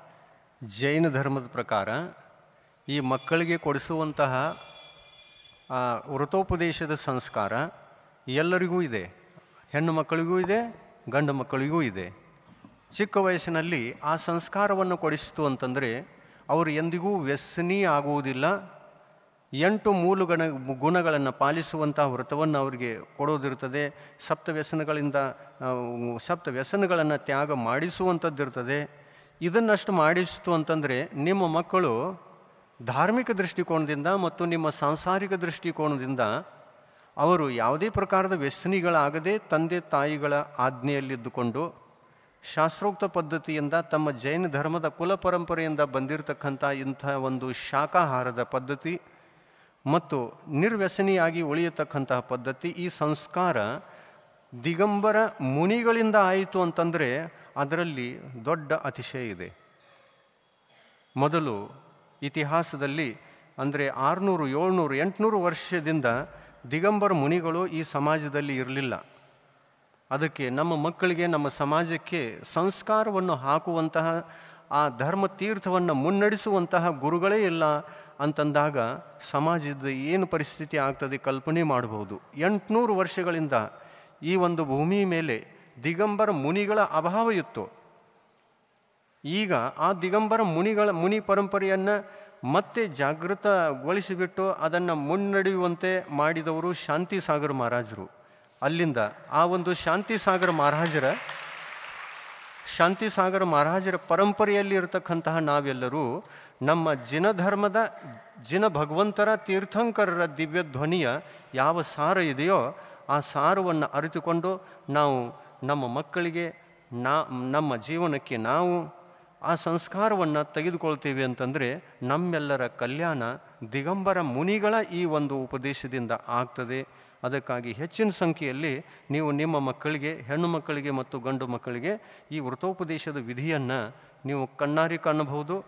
ಇದು ಎಷ್ಟೋ ಜಾಗದಲ್ಲಿ ನಾವು ಈಗ ಒಮ್ಮೆ ಪೂನಾದಲ್ಲಿ ಪಂಚಕಲ್ಯಾಣಕದ ವೇಳೆಯಲ್ಲಿ ಜೈಸಿಂಪುರದಲ್ಲಿ 1200 ಜನ ಮಕ್ಕಳಿದ್ದರು. ಅವರಿಗೆ ವೃತೋಪದೇಶದ ಸಂಸ್ಕಾರ ಆಗಿತ್ತು. ಆಮೇಲೆ ಸಾಂಗ್ಲಿಯಲ್ಲಿಯೂ ಕೂಡ ಆಯಿತು, ಅಲ್ಲಿಯೂ ಕೂಡ ಒಂದು 500 ಮಕ್ಕಳು ಬಂದಿದ್ದರು. ಆಮೇಲೆ ಇದು ಶಿಬಿರದ ಕಾಲದಲ್ಲಿ ನಿಮಗೆ ಇರುವಂತಹ ಯೋಗ, ಸುಯೋಗ, ಮಕ್ಕಳ ಸಂಸ್ಕಾರ ಕೊಡುವಂಥ ಯೋಗ, ಇದು ಯಾವ ದಿವಸ ಮಾಡ್ತೀರಿ? ರವಿವಾರ ದಿನ ಬೆಳಿಗ್ಗೆ, ಲಕ್ಷ್ಯದಲ್ಲಿಟ್ಕೊಳ್ಳಿ. ರವಿವಾರ ದಿನ ಬೆಳಿಗ್ಗೆ 5 ವರ್ಷದಿಂದ ಮೇಲ್ಪಟ್ಟ ಮಕ್ಕಳನ್ನು ಕರ್ಕೊಂಡು ಬರ್ರಿ. ಕನಿಷ್ಠ ಪಕ್ಷ 5 ವರ್ಷಕ್ಕಿಂತ ದೊಡ್ಡವರಾಗಿರಬೇಕು. ವೃತೋಪದೇಶ ಮಾಡಲಿಕ್ಕೆ, ತಿಳ್ಕೊಳ್ಳಿಕ್ಕೆ, ನೆನಪಿಟ್ಕೊಳ್ಳಿಕ್ಕೆ ಅಂಥ ಒಂದು 5 ವರ್ಷದ್ದಾದರೂ ವಯಸ್ಸಿರಬೇಕು. 5 ವರ್ಷದಿಂದ ಕಾಲೇಜ್ ಶಿಕ್ಷಣದವರೆಗೆ ಇರತಕ್ಕಂಥ ಮಕ್ಕಳು ಕೂಡ ಇದರಲ್ಲಿ ಭಾಗವಹಿಸ್ಬೋದು, ಗಂಡು ಮಕ್ಕಳು ಮತ್ತು ಹೆಣ್ಣು ಮಕ್ಕಳು. ಜಿನ್ವಾನಿ ಸುದ್ದಿ ಮಾಡ್ರಿ ಎಲ್ಲರೂ ಇದ್ದಿದ್ರು.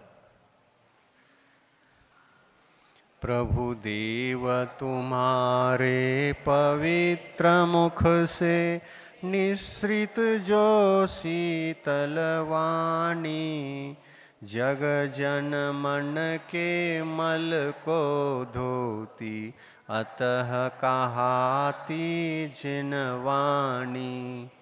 जयवंतो माँ जग में तब तक जब तक सूरज चांद रहे, शीश नवाते कर्म हरो माँ, अब तक हम विषयांद रहे, अब हम ना विषयांद रहे. जिनवाणी माता की जय.